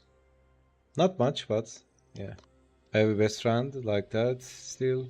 We call each other when we find a jam. Dude, listen to this. Yeah, yeah, yeah. That's priceless, man. You listen together, talk on the phone about it. Yeah.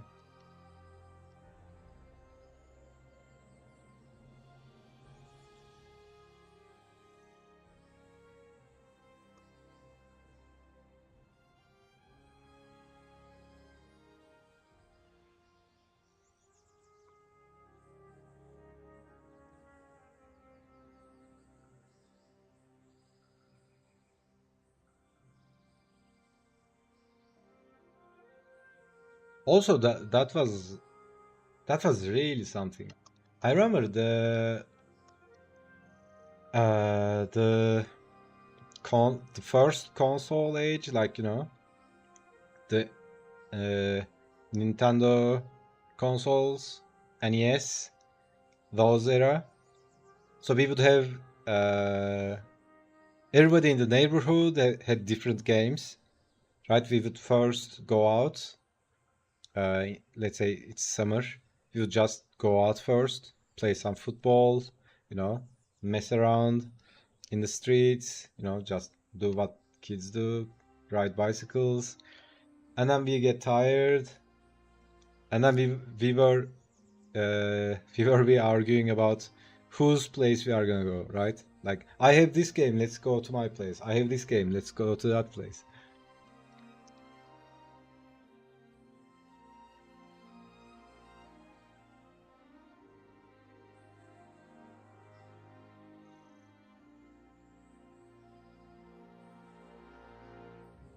He likes to play music games. I just chill on the porch listening to music. Yeah, she makes rules. Song has to connect with the previous song in some way according to rules she's made up. Huh. There are some albums like that.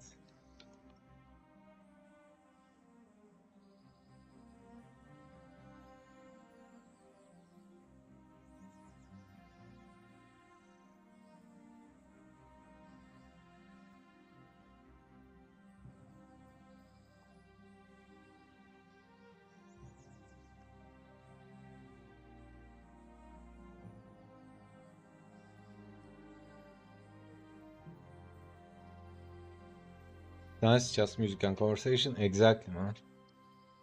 We are so overstimulated. Like, uh, unless someone at this age, unless someone takes conscious control of the traffic, like mental stimulants and all that, you are fucked, man. Like, all the ads, advertisements, we are getting bombarded, like, from everywhere. Especially if you are living in a big city, like, dude, just walk 5 minutes, like, billboards everywhere. You are brainwashed.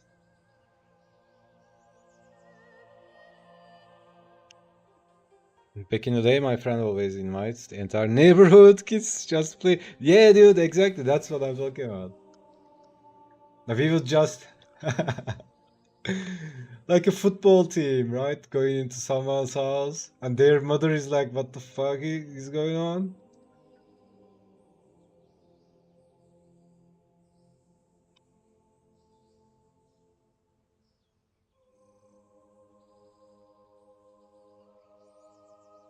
Takes work to maintain your sanity. Yeah, we are in a age of mental health crisis. You know what's gonna happen? So that's my take. That's my prediction. We had World War One, World War Two. I think there will be some kind of World War Three. I have no idea when it is. Uh, we are entering Cyberpunk 2025, yeah, something like that. I think there will be some kind of world war or some kind of crisis in the world, and then as a result of that, maybe it's next year, maybe it's 50 years later, I don't know. But I think at some point, all the that's only my prediction, right? I think whole world will be like United States, right? All the world will be. I think it's already something like that, but the whole world will be like a united nation, right? I think that's what's gonna happen because it's in. I can't explain it logically. It's kind of inevitable to me. It seems.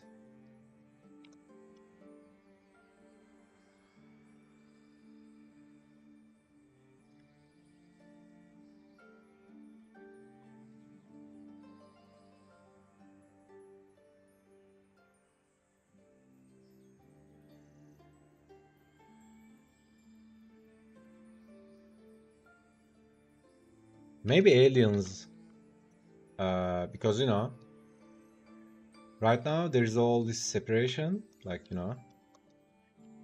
there are borders, right?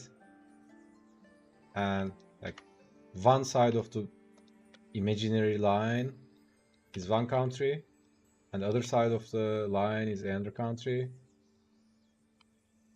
and countries fight each other and all that bullshit. And if some aliens came into the world, like start attacking, the whole world would unite, right? Like there's an external enemy, let's unite. Maybe something like that. Or maybe AI, right? Maybe AI will be something like Skynet.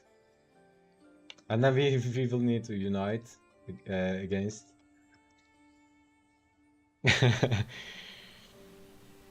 Maybe not a unified government. Don't know about that. And I mean, some sort of singular. And to me, it feels like that. Actually, to me, I think it feels inevitable. Either that or extinction, something like that. I mean, again, I'm not, what do you call it? I'm not really fanatic about, ideals or something like that. It's just a weird idea I have for a long time. I can't really explain it, why or how it's gonna happen.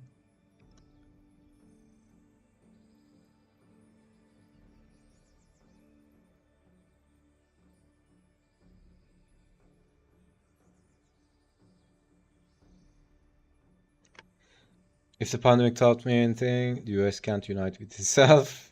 I'm more pessimistic. Yeah, dude, as I said, it's like when we are with ourselves, we are fighting each other, right? But when there's a external enemy, everybody unites. Like if aliens came, I'm sure what's it called? Palestine and Israel would unite together to kill the aliens. They would have no problems.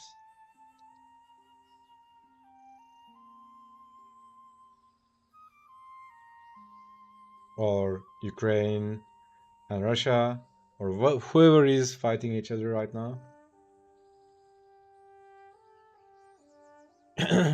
Skynet, UFO, zombie, dude. With my cousin, we would always like, man, I wish there was a zombie apocalypse. It would be fun.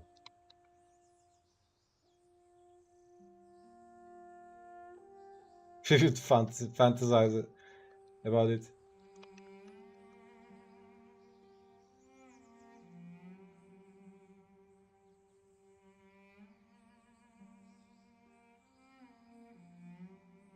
So if I had to choose, between Skynet, alien invasion. So okay, here are the choices. Would you guys? You have to pick one. Zombie apocalypse, Skynet, AI taking over the world, or alien invasion. Which one? Pick one.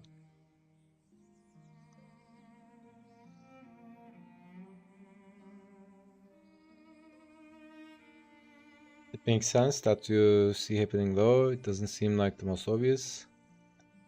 I mean, in normal conditions, I think it's not happening. But I think something will force humanity to do it.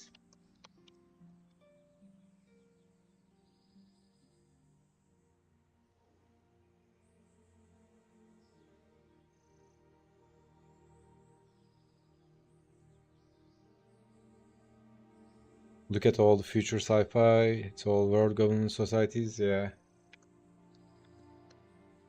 Yeah, that might be why I think that back in the day I read a lot of sci-fi, like pretty much all the Asimov, uh, all Arthur Clarke.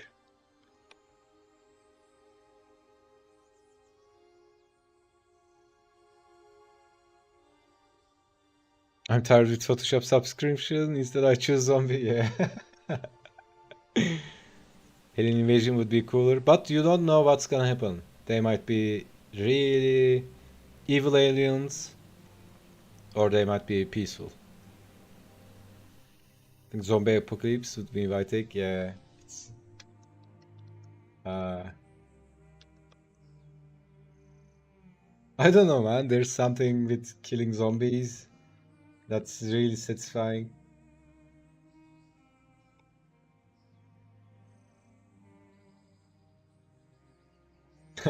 I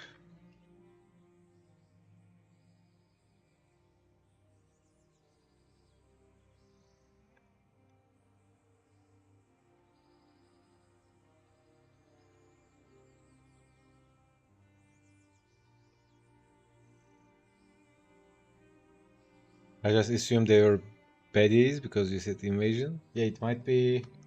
Oh yeah, invasion, but it might be a peaceful invasion. Let's call it peaceful invasion.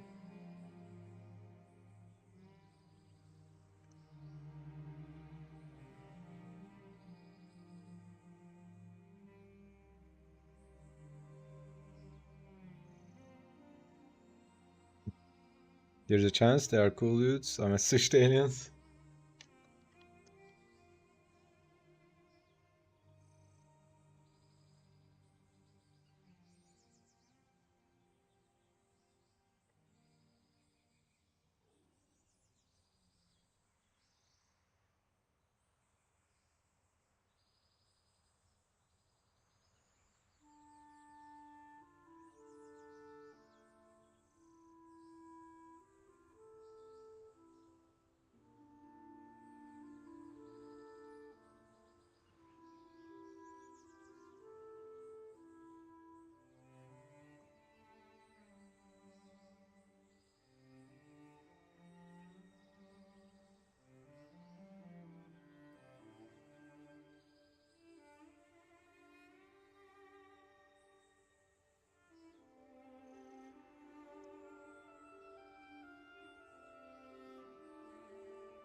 Reptilian are invading us. Yeah, dude, there are really serious uh, people who are really serious about it. Like, I mean, uh, there are people serious about any conspiracy, right? It's so funny.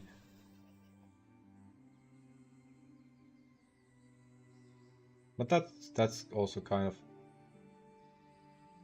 fucked up. Have you guys seen The Secret Invasion, the Marvel series? the Nick Fury's story. That's about the reptilian shapeshifters.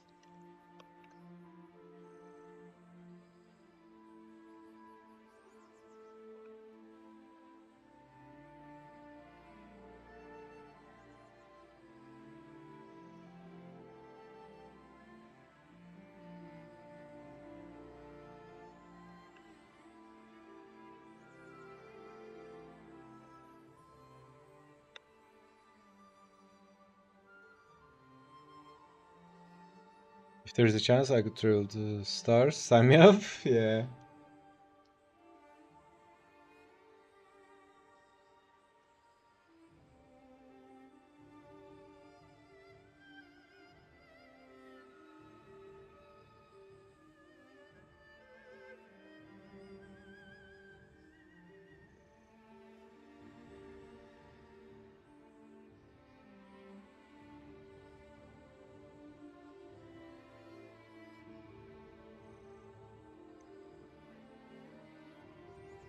Never even heard of it? You mean reptilian thing or the secret invasion?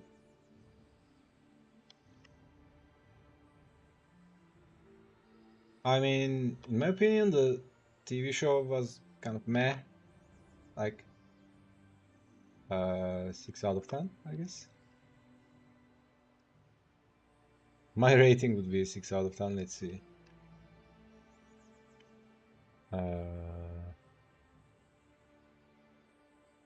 Secret.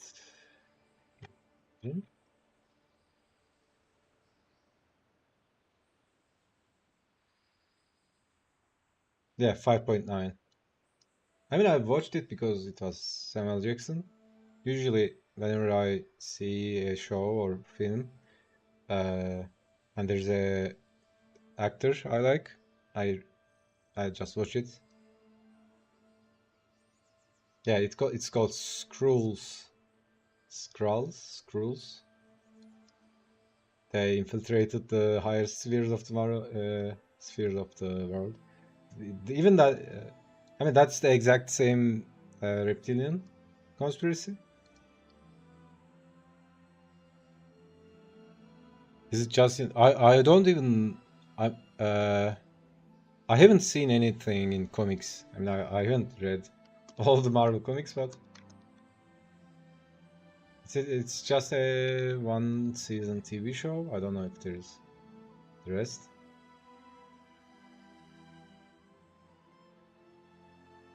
Never heard of it. Seen trailers? Yeah, I think it didn't got really popular. Usually, you know, conspiracy themed stuff gets popular.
Early day at work.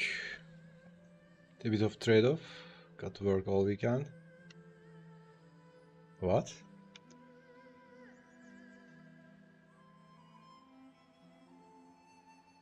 We work on weekends? Or you mean by work on art?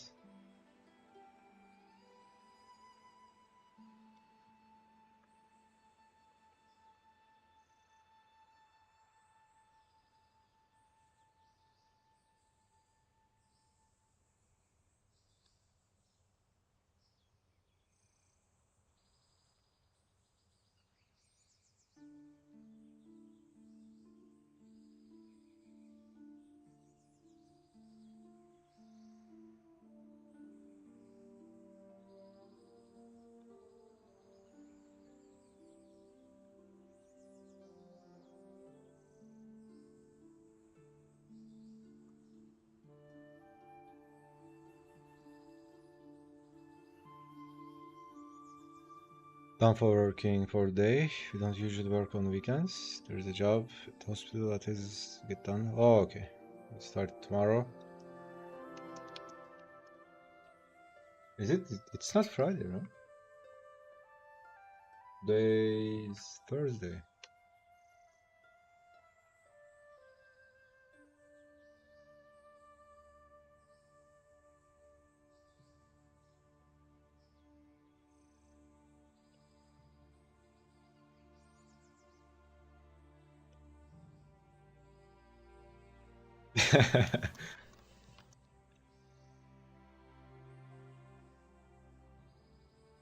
I'm basically living like a caveman when it comes to time and days.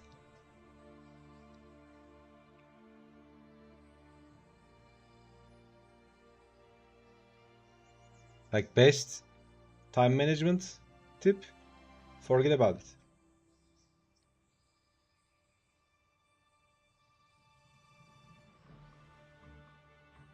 2.5 days blends, yeah.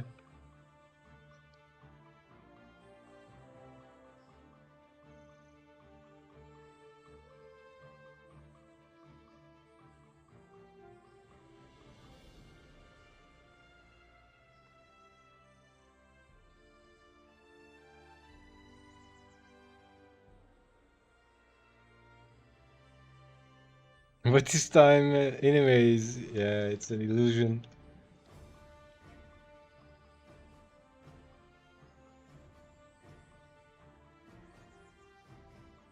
I mean, unless I have a meeting or something like that, usually, uh, anytime I get a new device or something like that, the first thing I do is to close the time. So in my PC, in the system tray in Windows, there's time. I instantly deactivate that, so I don't see time anywhere except on my phone. And when I need to check the time, I look at my phone.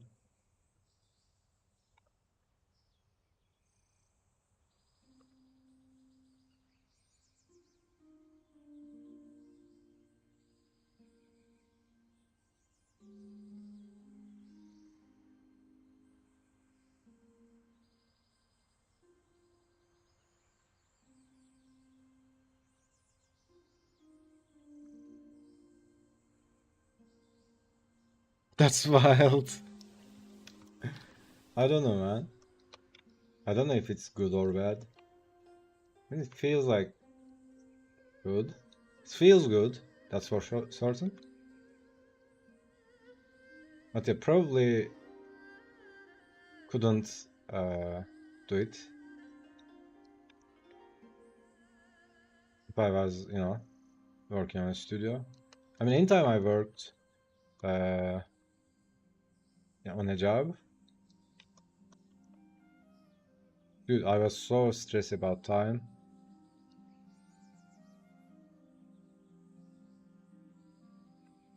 I would just get, stressed about time all the time.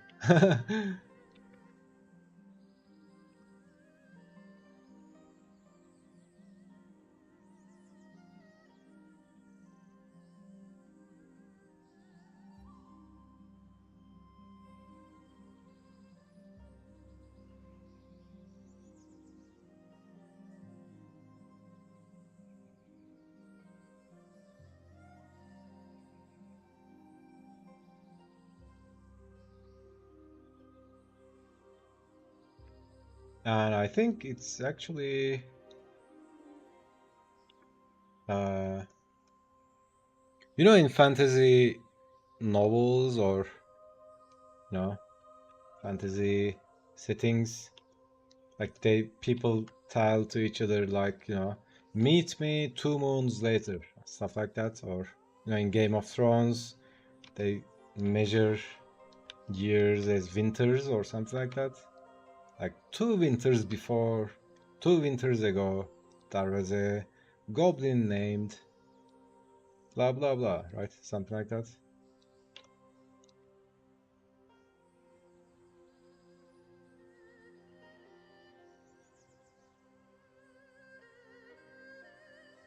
It reminds me, kid has an orchestra concert tonight. Need to set an alarm. Yeah, that's also the thing, right? Whenever I need to do something in a specific time, I just set an alarm and don't think about it.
It's their first concert of the year. Nice.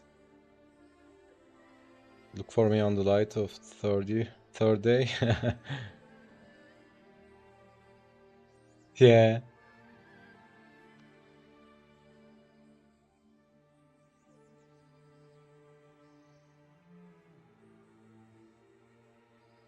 Also the days, right? It's a human construct. Like the only difference between a Monday and a Saturday is the perception, right? Actually, the Earth doesn't give a shit if it's Monday or Sunday. She just turns around.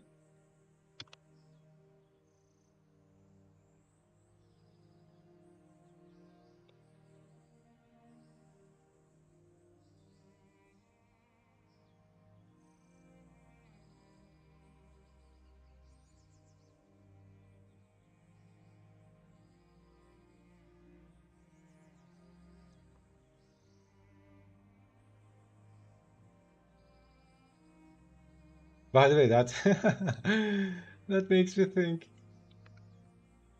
Why did I call Earth she? Because it's Mother Earth.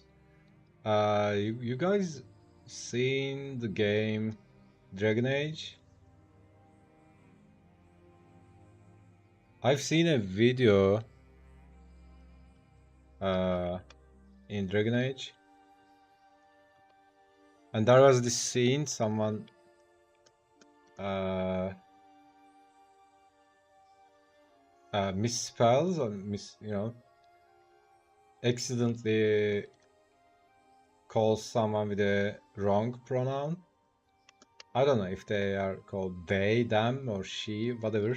So they call their pronoun wrong, and then they, as a punishment, the the woman does some pull-ups. Like what? I first assumed that was a meme, the AI generated memes. But that's really in the game.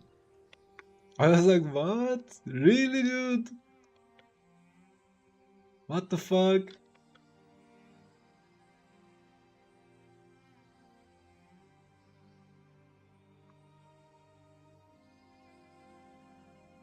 That was so funny, man.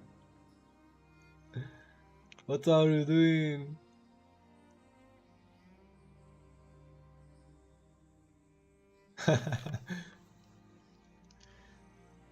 Recently started following one of their concept artists.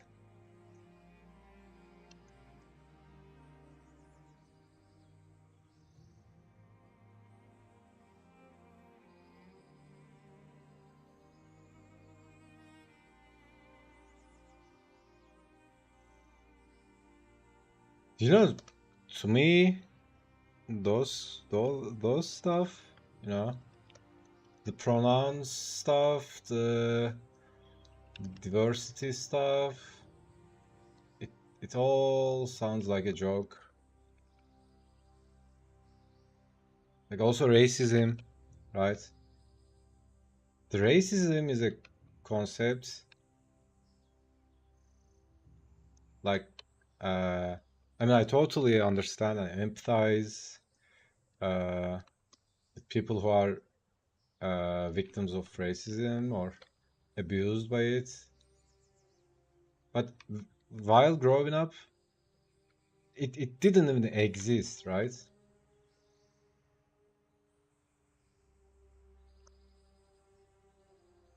And it's not because we didn't have diversity. We had lots of.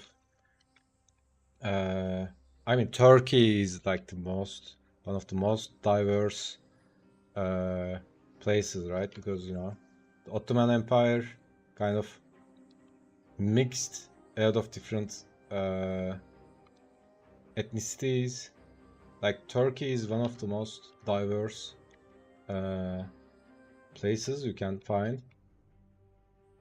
Like if you think about a Swedish girl or Norwegian girl, there's a stereotype, right? The German girl, but if there's no, there's nothing like a Turkish girl because there are lots of different beautiful Turkish women, and they all look different. One of them looks like Northern European and all that. Anyway, so we had diversity, right? We had black people, we had Asian people. Also, Turkey is kind of mixed with the more northeastern Turkey is kind of mixed with what do you call it? More Asia. Uh, so yeah, we had diversity and all that. We had lots of different ethnicities. At least the place I grew up, there wasn't even a, I mean, there wasn't even the term, right? When something doesn't exist, there's not a term for it. It it it didn't even exist, right? So it feels so foreign to me, like racism and all that.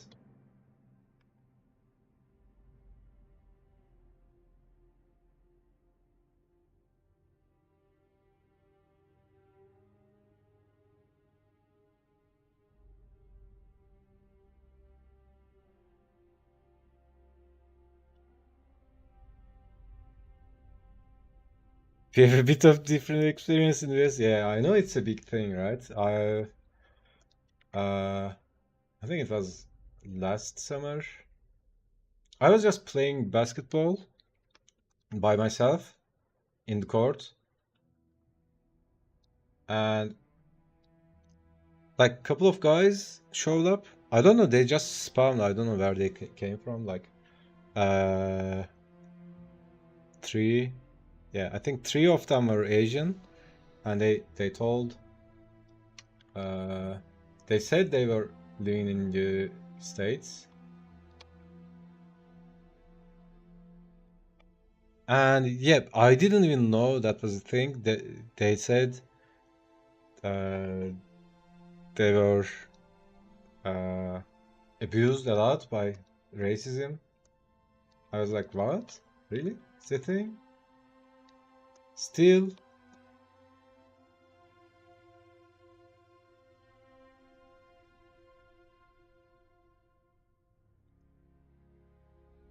So yeah, to me, it was really. I mean, it was like there are things that's so obvious, like in the modern culture, that you intuitively don't do, right? You don't kill people, right? Or we are not in the Middle Ages, like you, you don't go to a tavern and kill someone to get their chicken. You don't kill someone to get their chicken nuggets. Like it's obvious, right? In the modern life, we don't just kill each other just like that. It was like that, but and I'm not saying this to as a way to define development or something like that, because every place has different problems.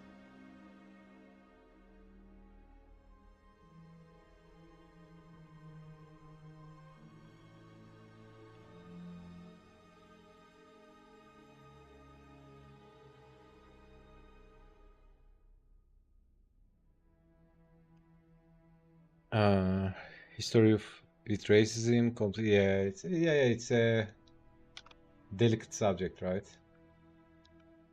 But we had black people, uh, we had black friends, and anytime I saw or talked to a black person, I would say chocolate, right? I would chocolate them, and they would laugh, right? It's not like I would excluding them or something like that.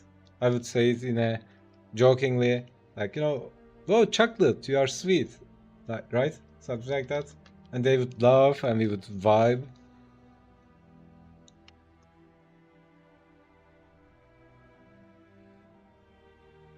And it's like we like what do you call it? We embrace them, right? Like especially the people who are different, right? Whenever there's someone different, uh, we would just go to them, right? Just talk to them. Like, what's up? How you doing? Let's meet.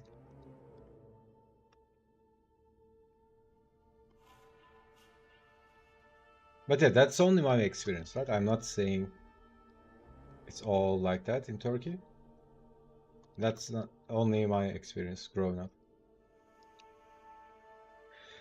African Americans didn't even become legally equal to whites until my parents' lifetime. That's fucking insane. Yeah, dude. That's so insane.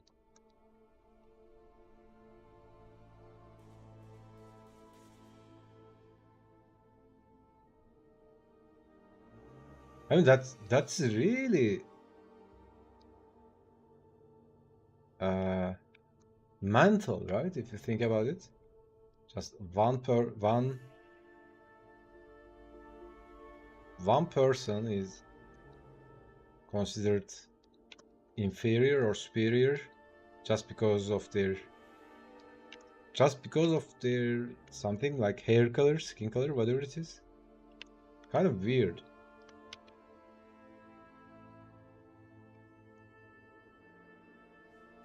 I'm on racist when it comes to dogs, right? There are specific dogs I like. To other dogs, I'm really racist. Dog breeds.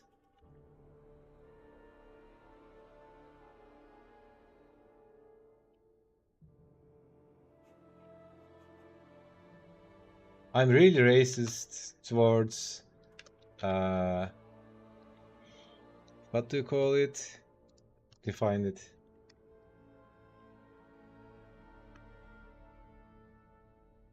This is how I got to here. Go on.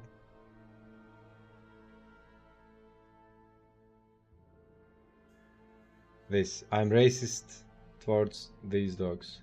What is this? What's this, dude? What the fuck is this? Really? This is a wolf? This was a wolf? This? You call this a dog? And this?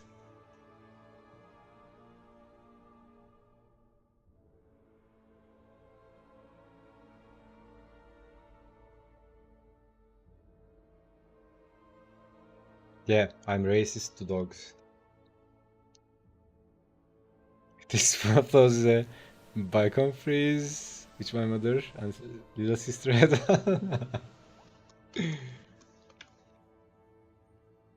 Yeah, I think it's called uh it's called something like a decoration dog here. That people buy for Like like you would buy a plant to your house. It's like it's like a decoration thing.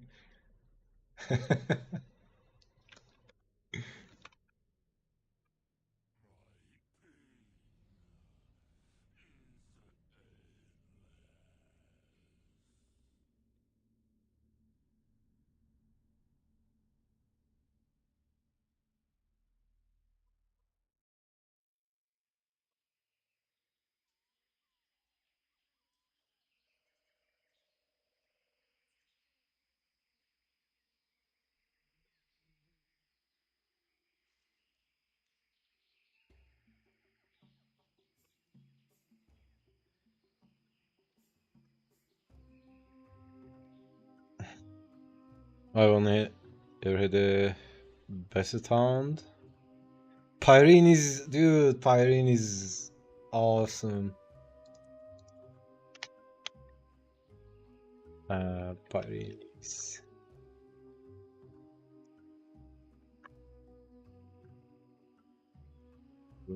What? There's a Pyrenees mountain?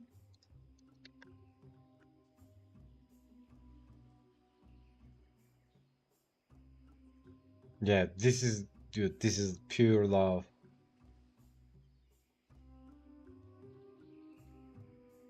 Look at his face, dude.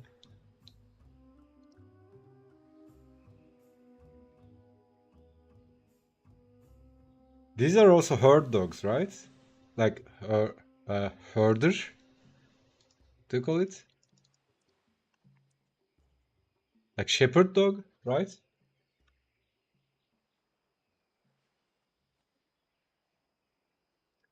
Dude, this is like golden with a more box-like head, right? It's almost like identical to golden, but they have a more boxy head, box-like head. Isn't there a different color Pyrenees, like brown?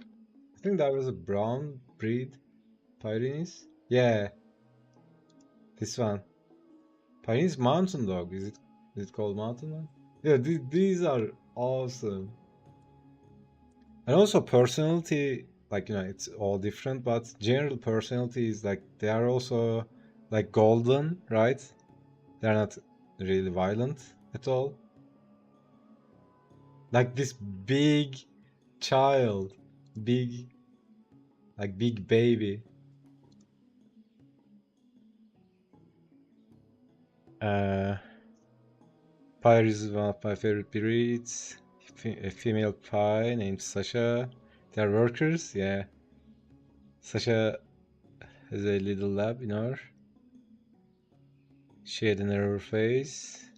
I'll throw a pic, okay.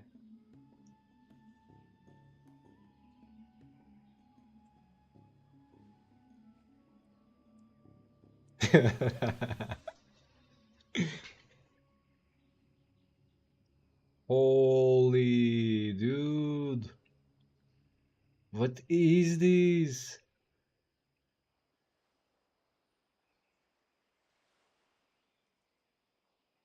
I know they are big, but this is huge.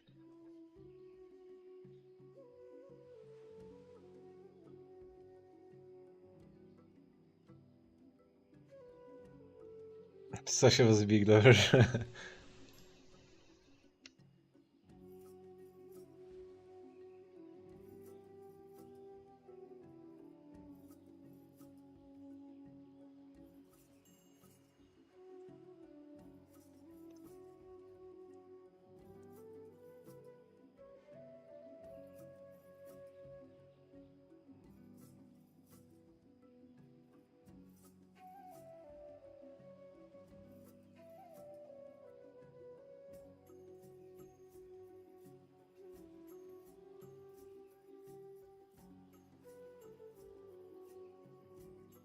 Oh, nice.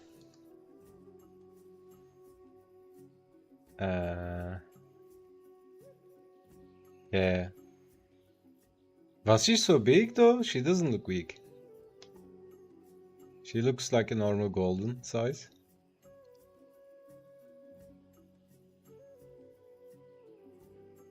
She was also a talker.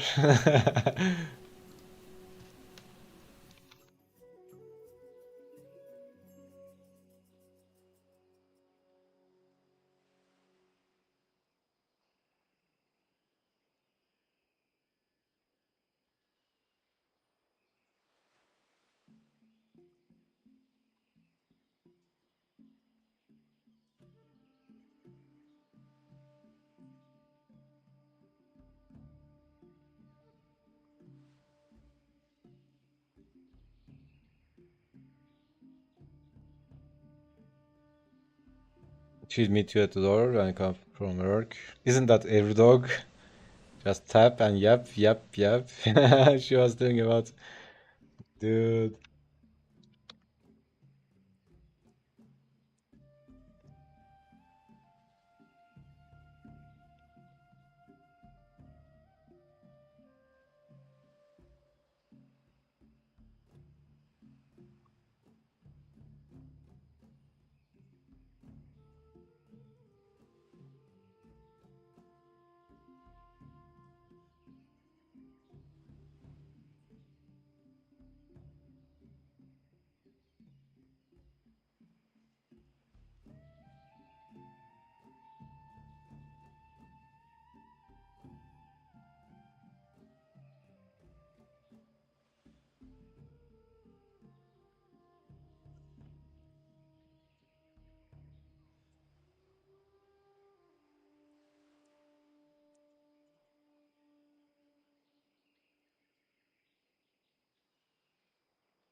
A little taller than average golden.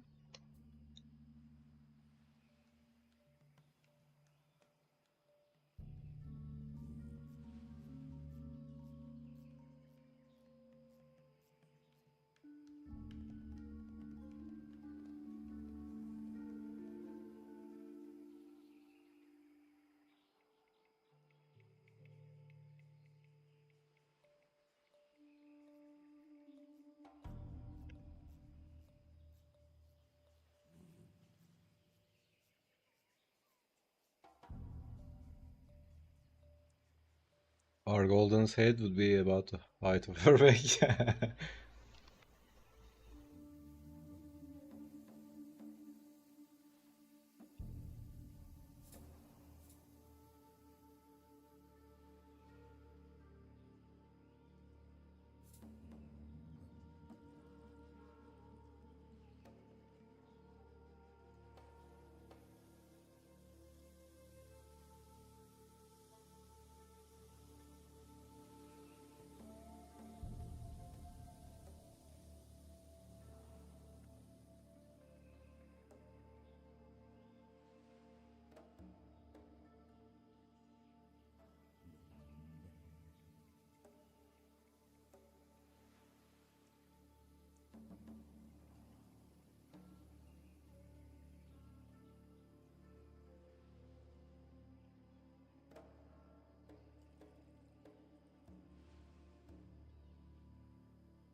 Okay.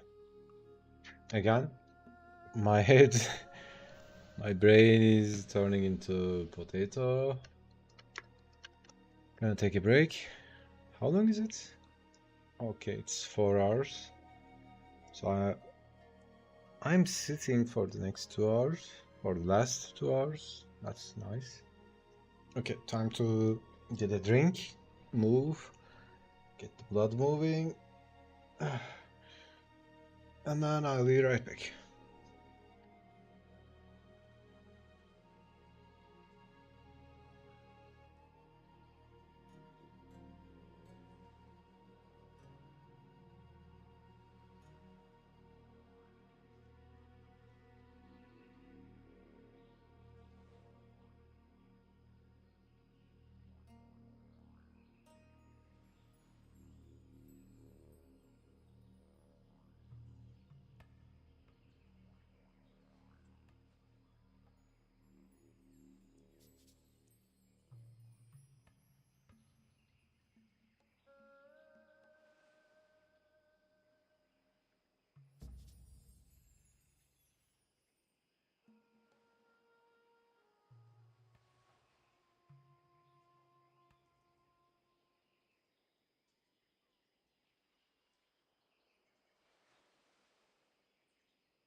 All right, we are back. Oops. Okay. Have you thought about how we are doing doing the lettering? I searched for some fonts. Actually, I found some fonts on thefont.com. The font, dude. I I told in Turkish thefont.com. Thefont.com.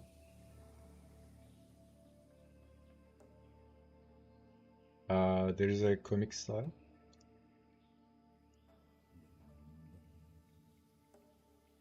Font 200. Mid. Like there are lots of stuff. Most of them say free for personal use. I guess this counts as personal use, right? I'm not like selling this, like just doing a video.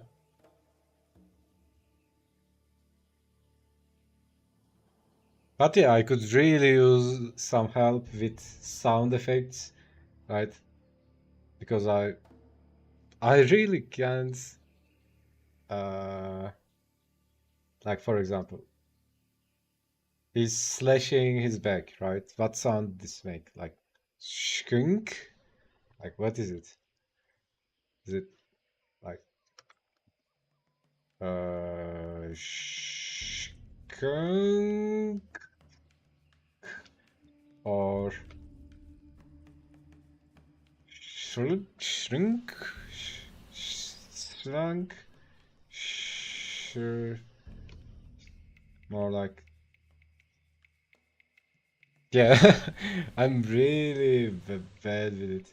Like I can't even skunk, shrunk, slash. But slash would be kind of cringe, right? Slash, really? Uh, yeah, I might need to work on that. But yeah, there are lots of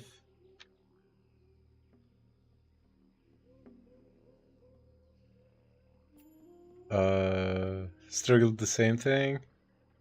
And the website I need to bookmark. Yeah, dude, I'm using this forever. Actually, Google onoma onomatopoeias. Was it that's what it's called? I learned what that was, but forget because it was a weird word. Oh yeah, okay, okay.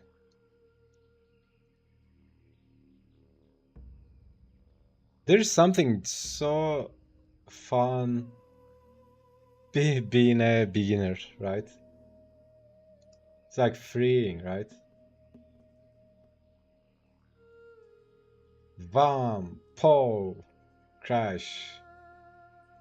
I think that you can use this, right? But isn't this too old school? Like the things I see, this like in old school comics, I haven't seen any. Like if someone's crashing, nobody says crash, I guess. Vam, uh, crunch, wow, kaboom, nice, boink, yoink. Loveenglish.org.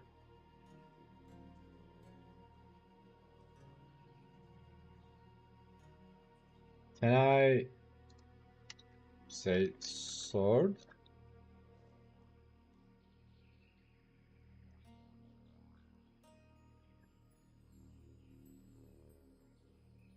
Which words can describe the sound of swords clashing? Clang.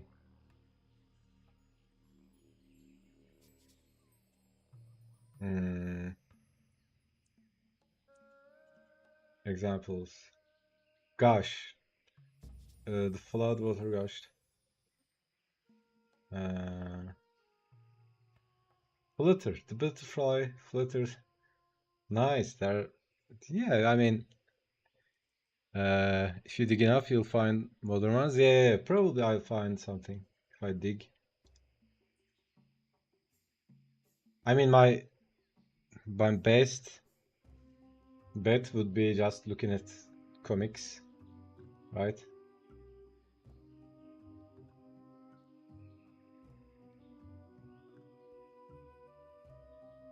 Schkink, schlick, schkink. Sounds okay. Like,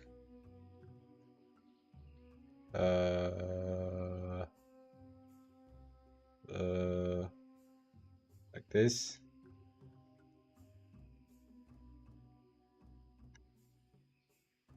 But yeah, when it comes to size and fonts, I actually had a comic book font from that challenge we did. Remember the Cringe and Punch? Mr. Cringe and Punch?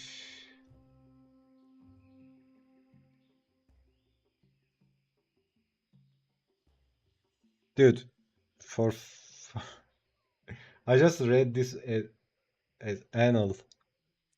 I was like, what? Comic? That is a comic. I had that font we used on that challenge. The comic book we made.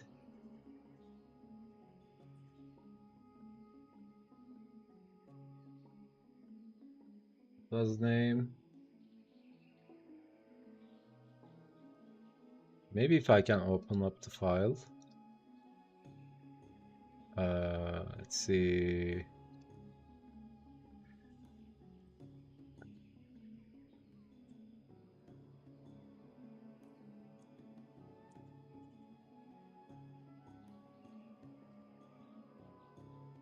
Literally have to make sounds, then try and decipher into letters. Takes real effort, yeah. I mean, probably that's why letters exist, right?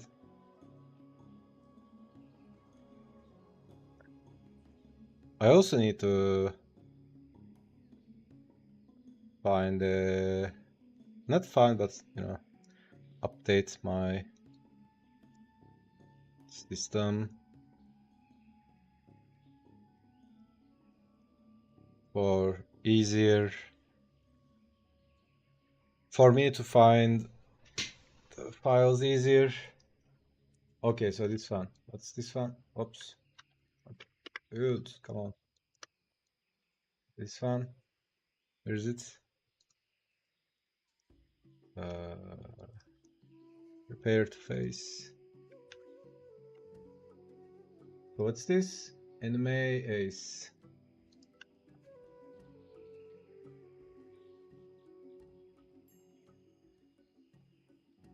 So this is what I thought, right? I would just...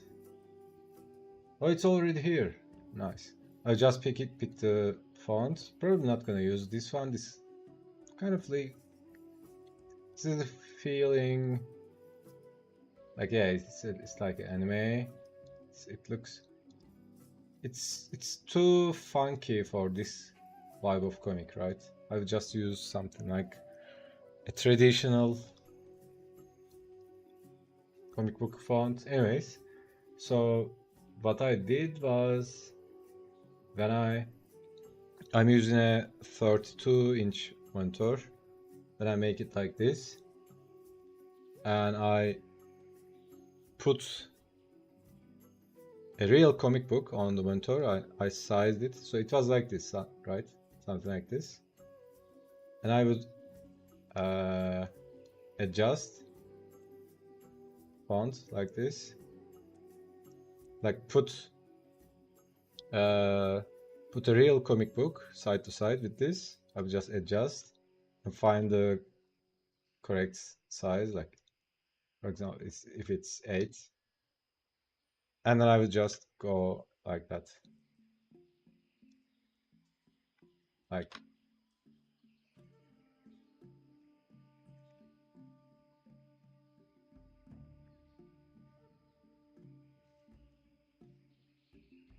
something like this. When I was researching, so one guy just found a font related loosely to the style he wanted, but he then transformed each other. Yeah, probably I'm gonna do something like that because, you know, if I use one of those, like, I don't know,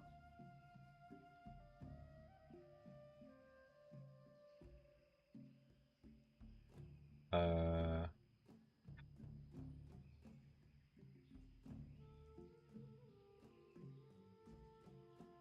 yeah, something like that for the effect. Maybe then I add some layer effects and then, you know, add some wave or, you know, maybe use some, you know, smudge blur, whatever. And then, yeah, play with it. That, I mean, that's what I was thinking, right? He'd say the overall design, color, stroke, everything. Separate file, he could, yeah, okay, that makes sense.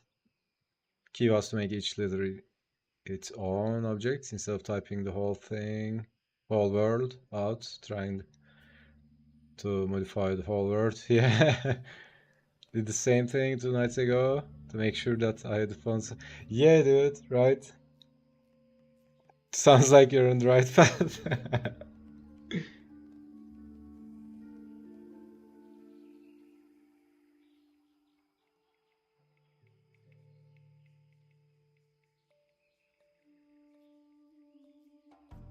Yeah, I mean, that's how it goes, right? It's like, you know, and every Joe would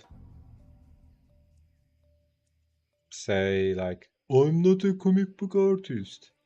Well, figure it out, right?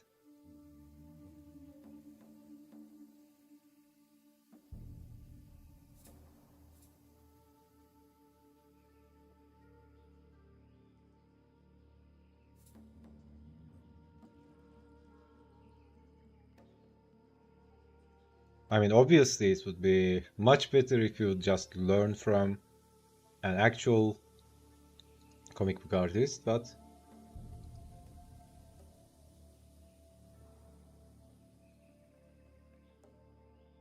I mean, Pinterest, right?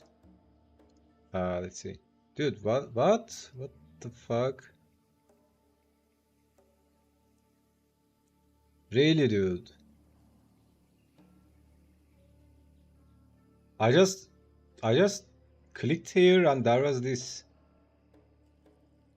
like, dude, come on. Why are you doing this, Pinterest? I just want to search. Like, I need to click here. Like, come on.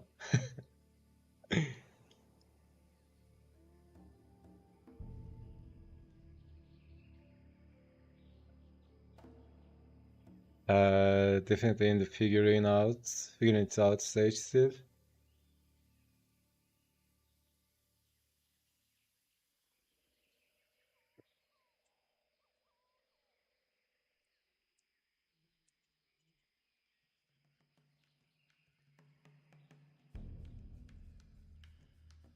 Yeah, I mean, I'll just go like this, finish this,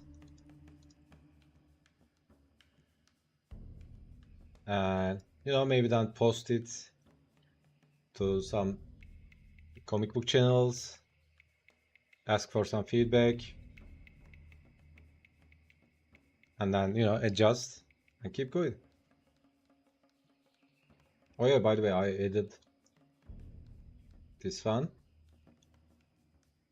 So it was like this, right? It felt like, you know, just starting like this. that kind of off the wall. So I thought, our little dude goes into a cave. He has a waystone, puts the stone, portal opens, and then they see the portal opens, and like some of them like, Master, a portal is opening. Like some of them say something like, I smell mortal flesh. And then he shows up and they turn like Nani. And he says, kill him. And then shit starts going on. Also did all the pencilings.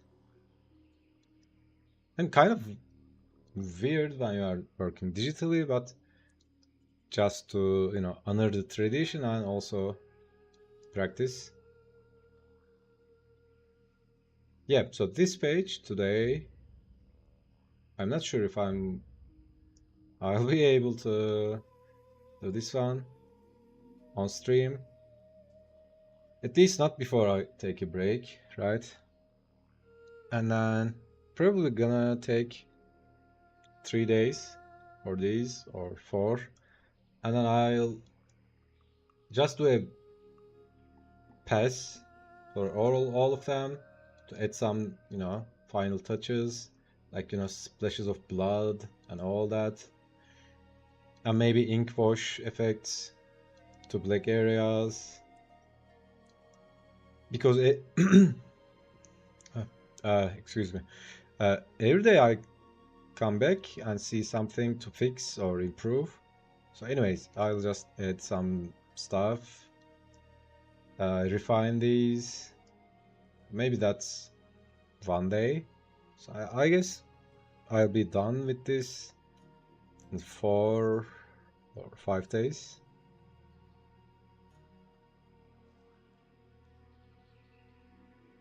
Yeah, I was showing it to my niece. I was explaining the story and all that. And I just explained all these and explained what I'm gonna do. I was like telling her like I'm gonna do this and then do these stuff and ink these. And I said, and I'm gonna give these to you and you are gonna color it. And she was like, okay. Like right away, she was like, okay.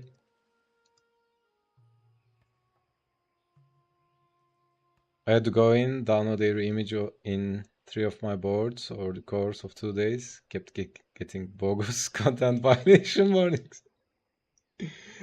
Threatening to shut my account down. Dude.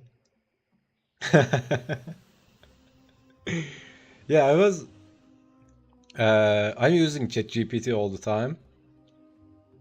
And I'm asking something, but my prompt is not a problem, right? I'm asking like a combat scene, the dialogue for a combat scene where our guy fights a demon and all that.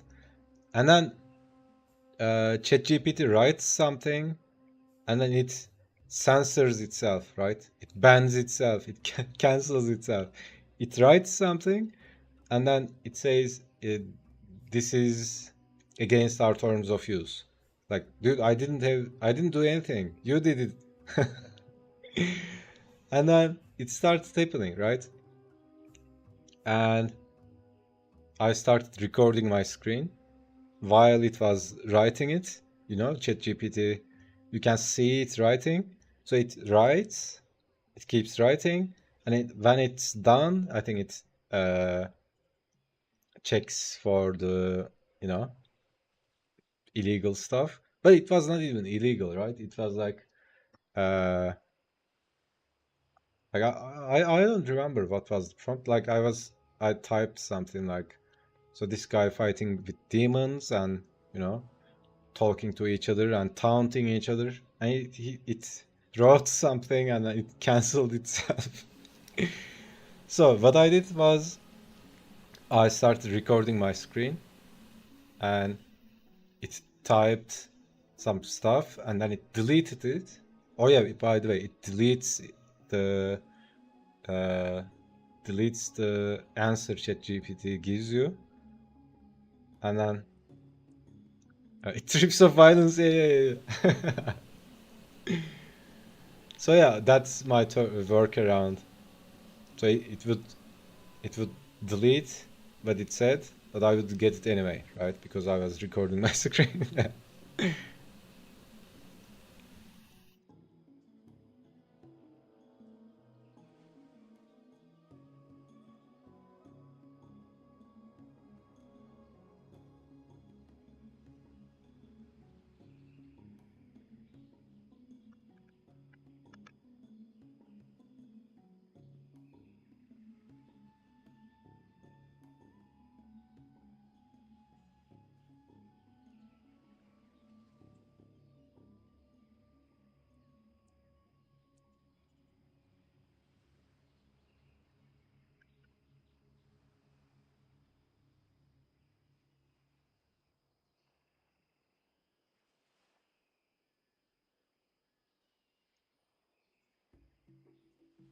All right, so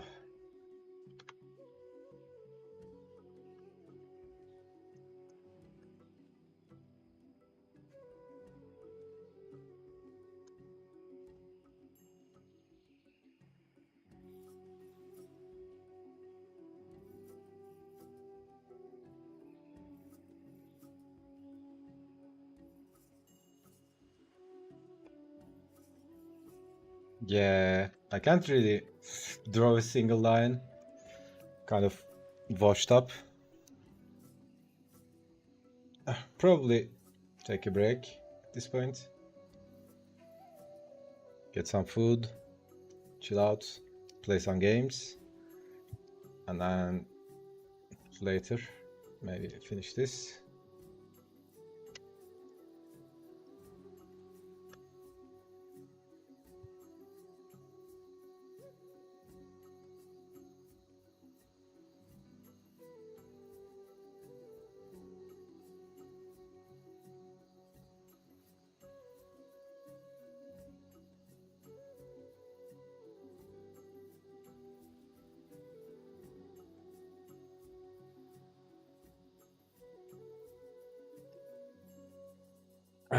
Right on. Good to have you back. Thanks, man. I mean, I wasn't away. I was just, needed some time alone, some private time. But yeah, I'll finish this. Probably gonna take a break. I can still stream some stuff, some random stuff. Maybe draw some hot chicks, some random cute animals. Just to get away from all the fighting and demons and all that. Maybe draw some, I don't know, black cat, some hot KDM ladies.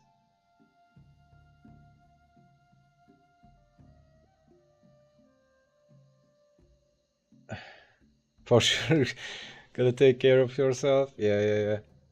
I mean, it's Inktober is over, right? It's not like I'm in a rush. Just having fun, enjoying the process, chilling out. I'm here for that. Yeah.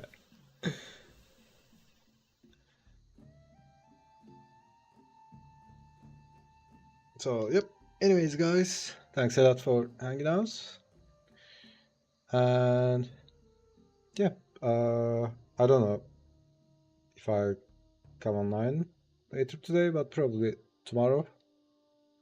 The Black Cat Mini is hot. No shame in saying it. Yeah, the Black Cat is one of my favorite female superheroes. What else? Let's see. I like Red Sonja a lot. Not that I read it, but I like she's hot. Black Cat. What else? Poison Ivy is really cool.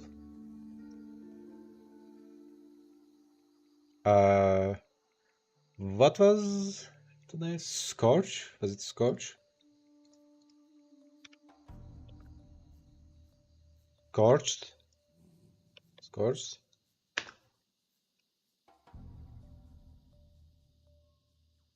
Scorched comic? Scorched. Yeah. This was also cool.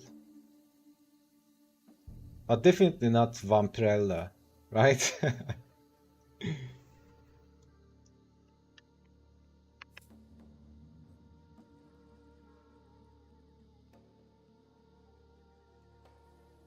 I mean, she's cool and all that, but meh.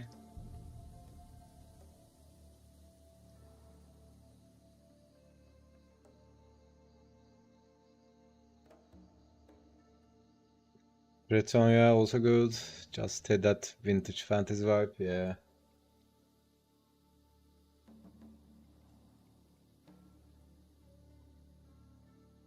Uh, oh yeah, also Rogue from X-Men.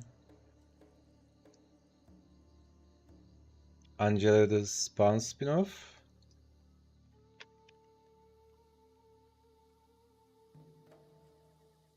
See.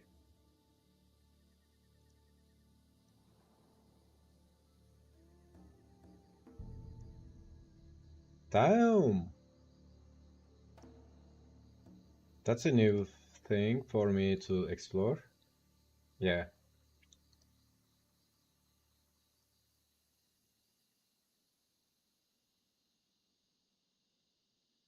Is it from the Spawn or like a crossover?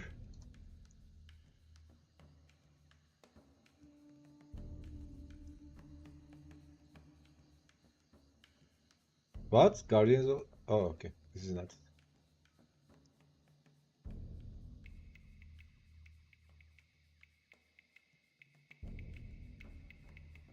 Hadn't seen that? I probably seen the character, but I didn't know this comic.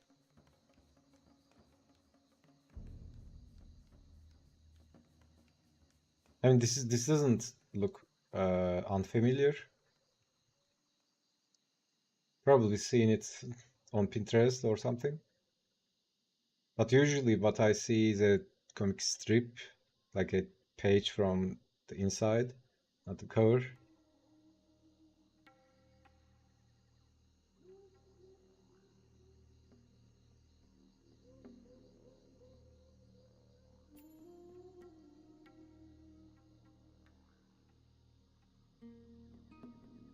She first appears in like Spawn 60. Then she had her own series. Nice. Dude, I want to read Spawn, but how many is it? Like 300? How many issues? That's too much. That's too many.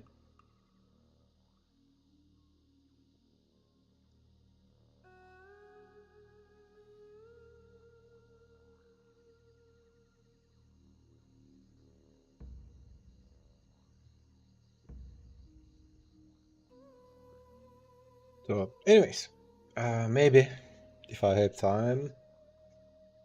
That's one of the books I want to read. Giving up on catching up. Yeah.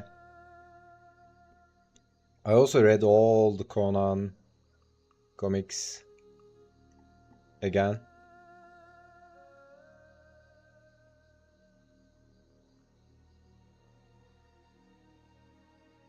So, yep. Anyways, guys, thanks a lot for watching. And yeah, probably tomorrow I'll see you again. We'll do some shit. So, yep. Take care. Stay awesome. And I'll see you next time.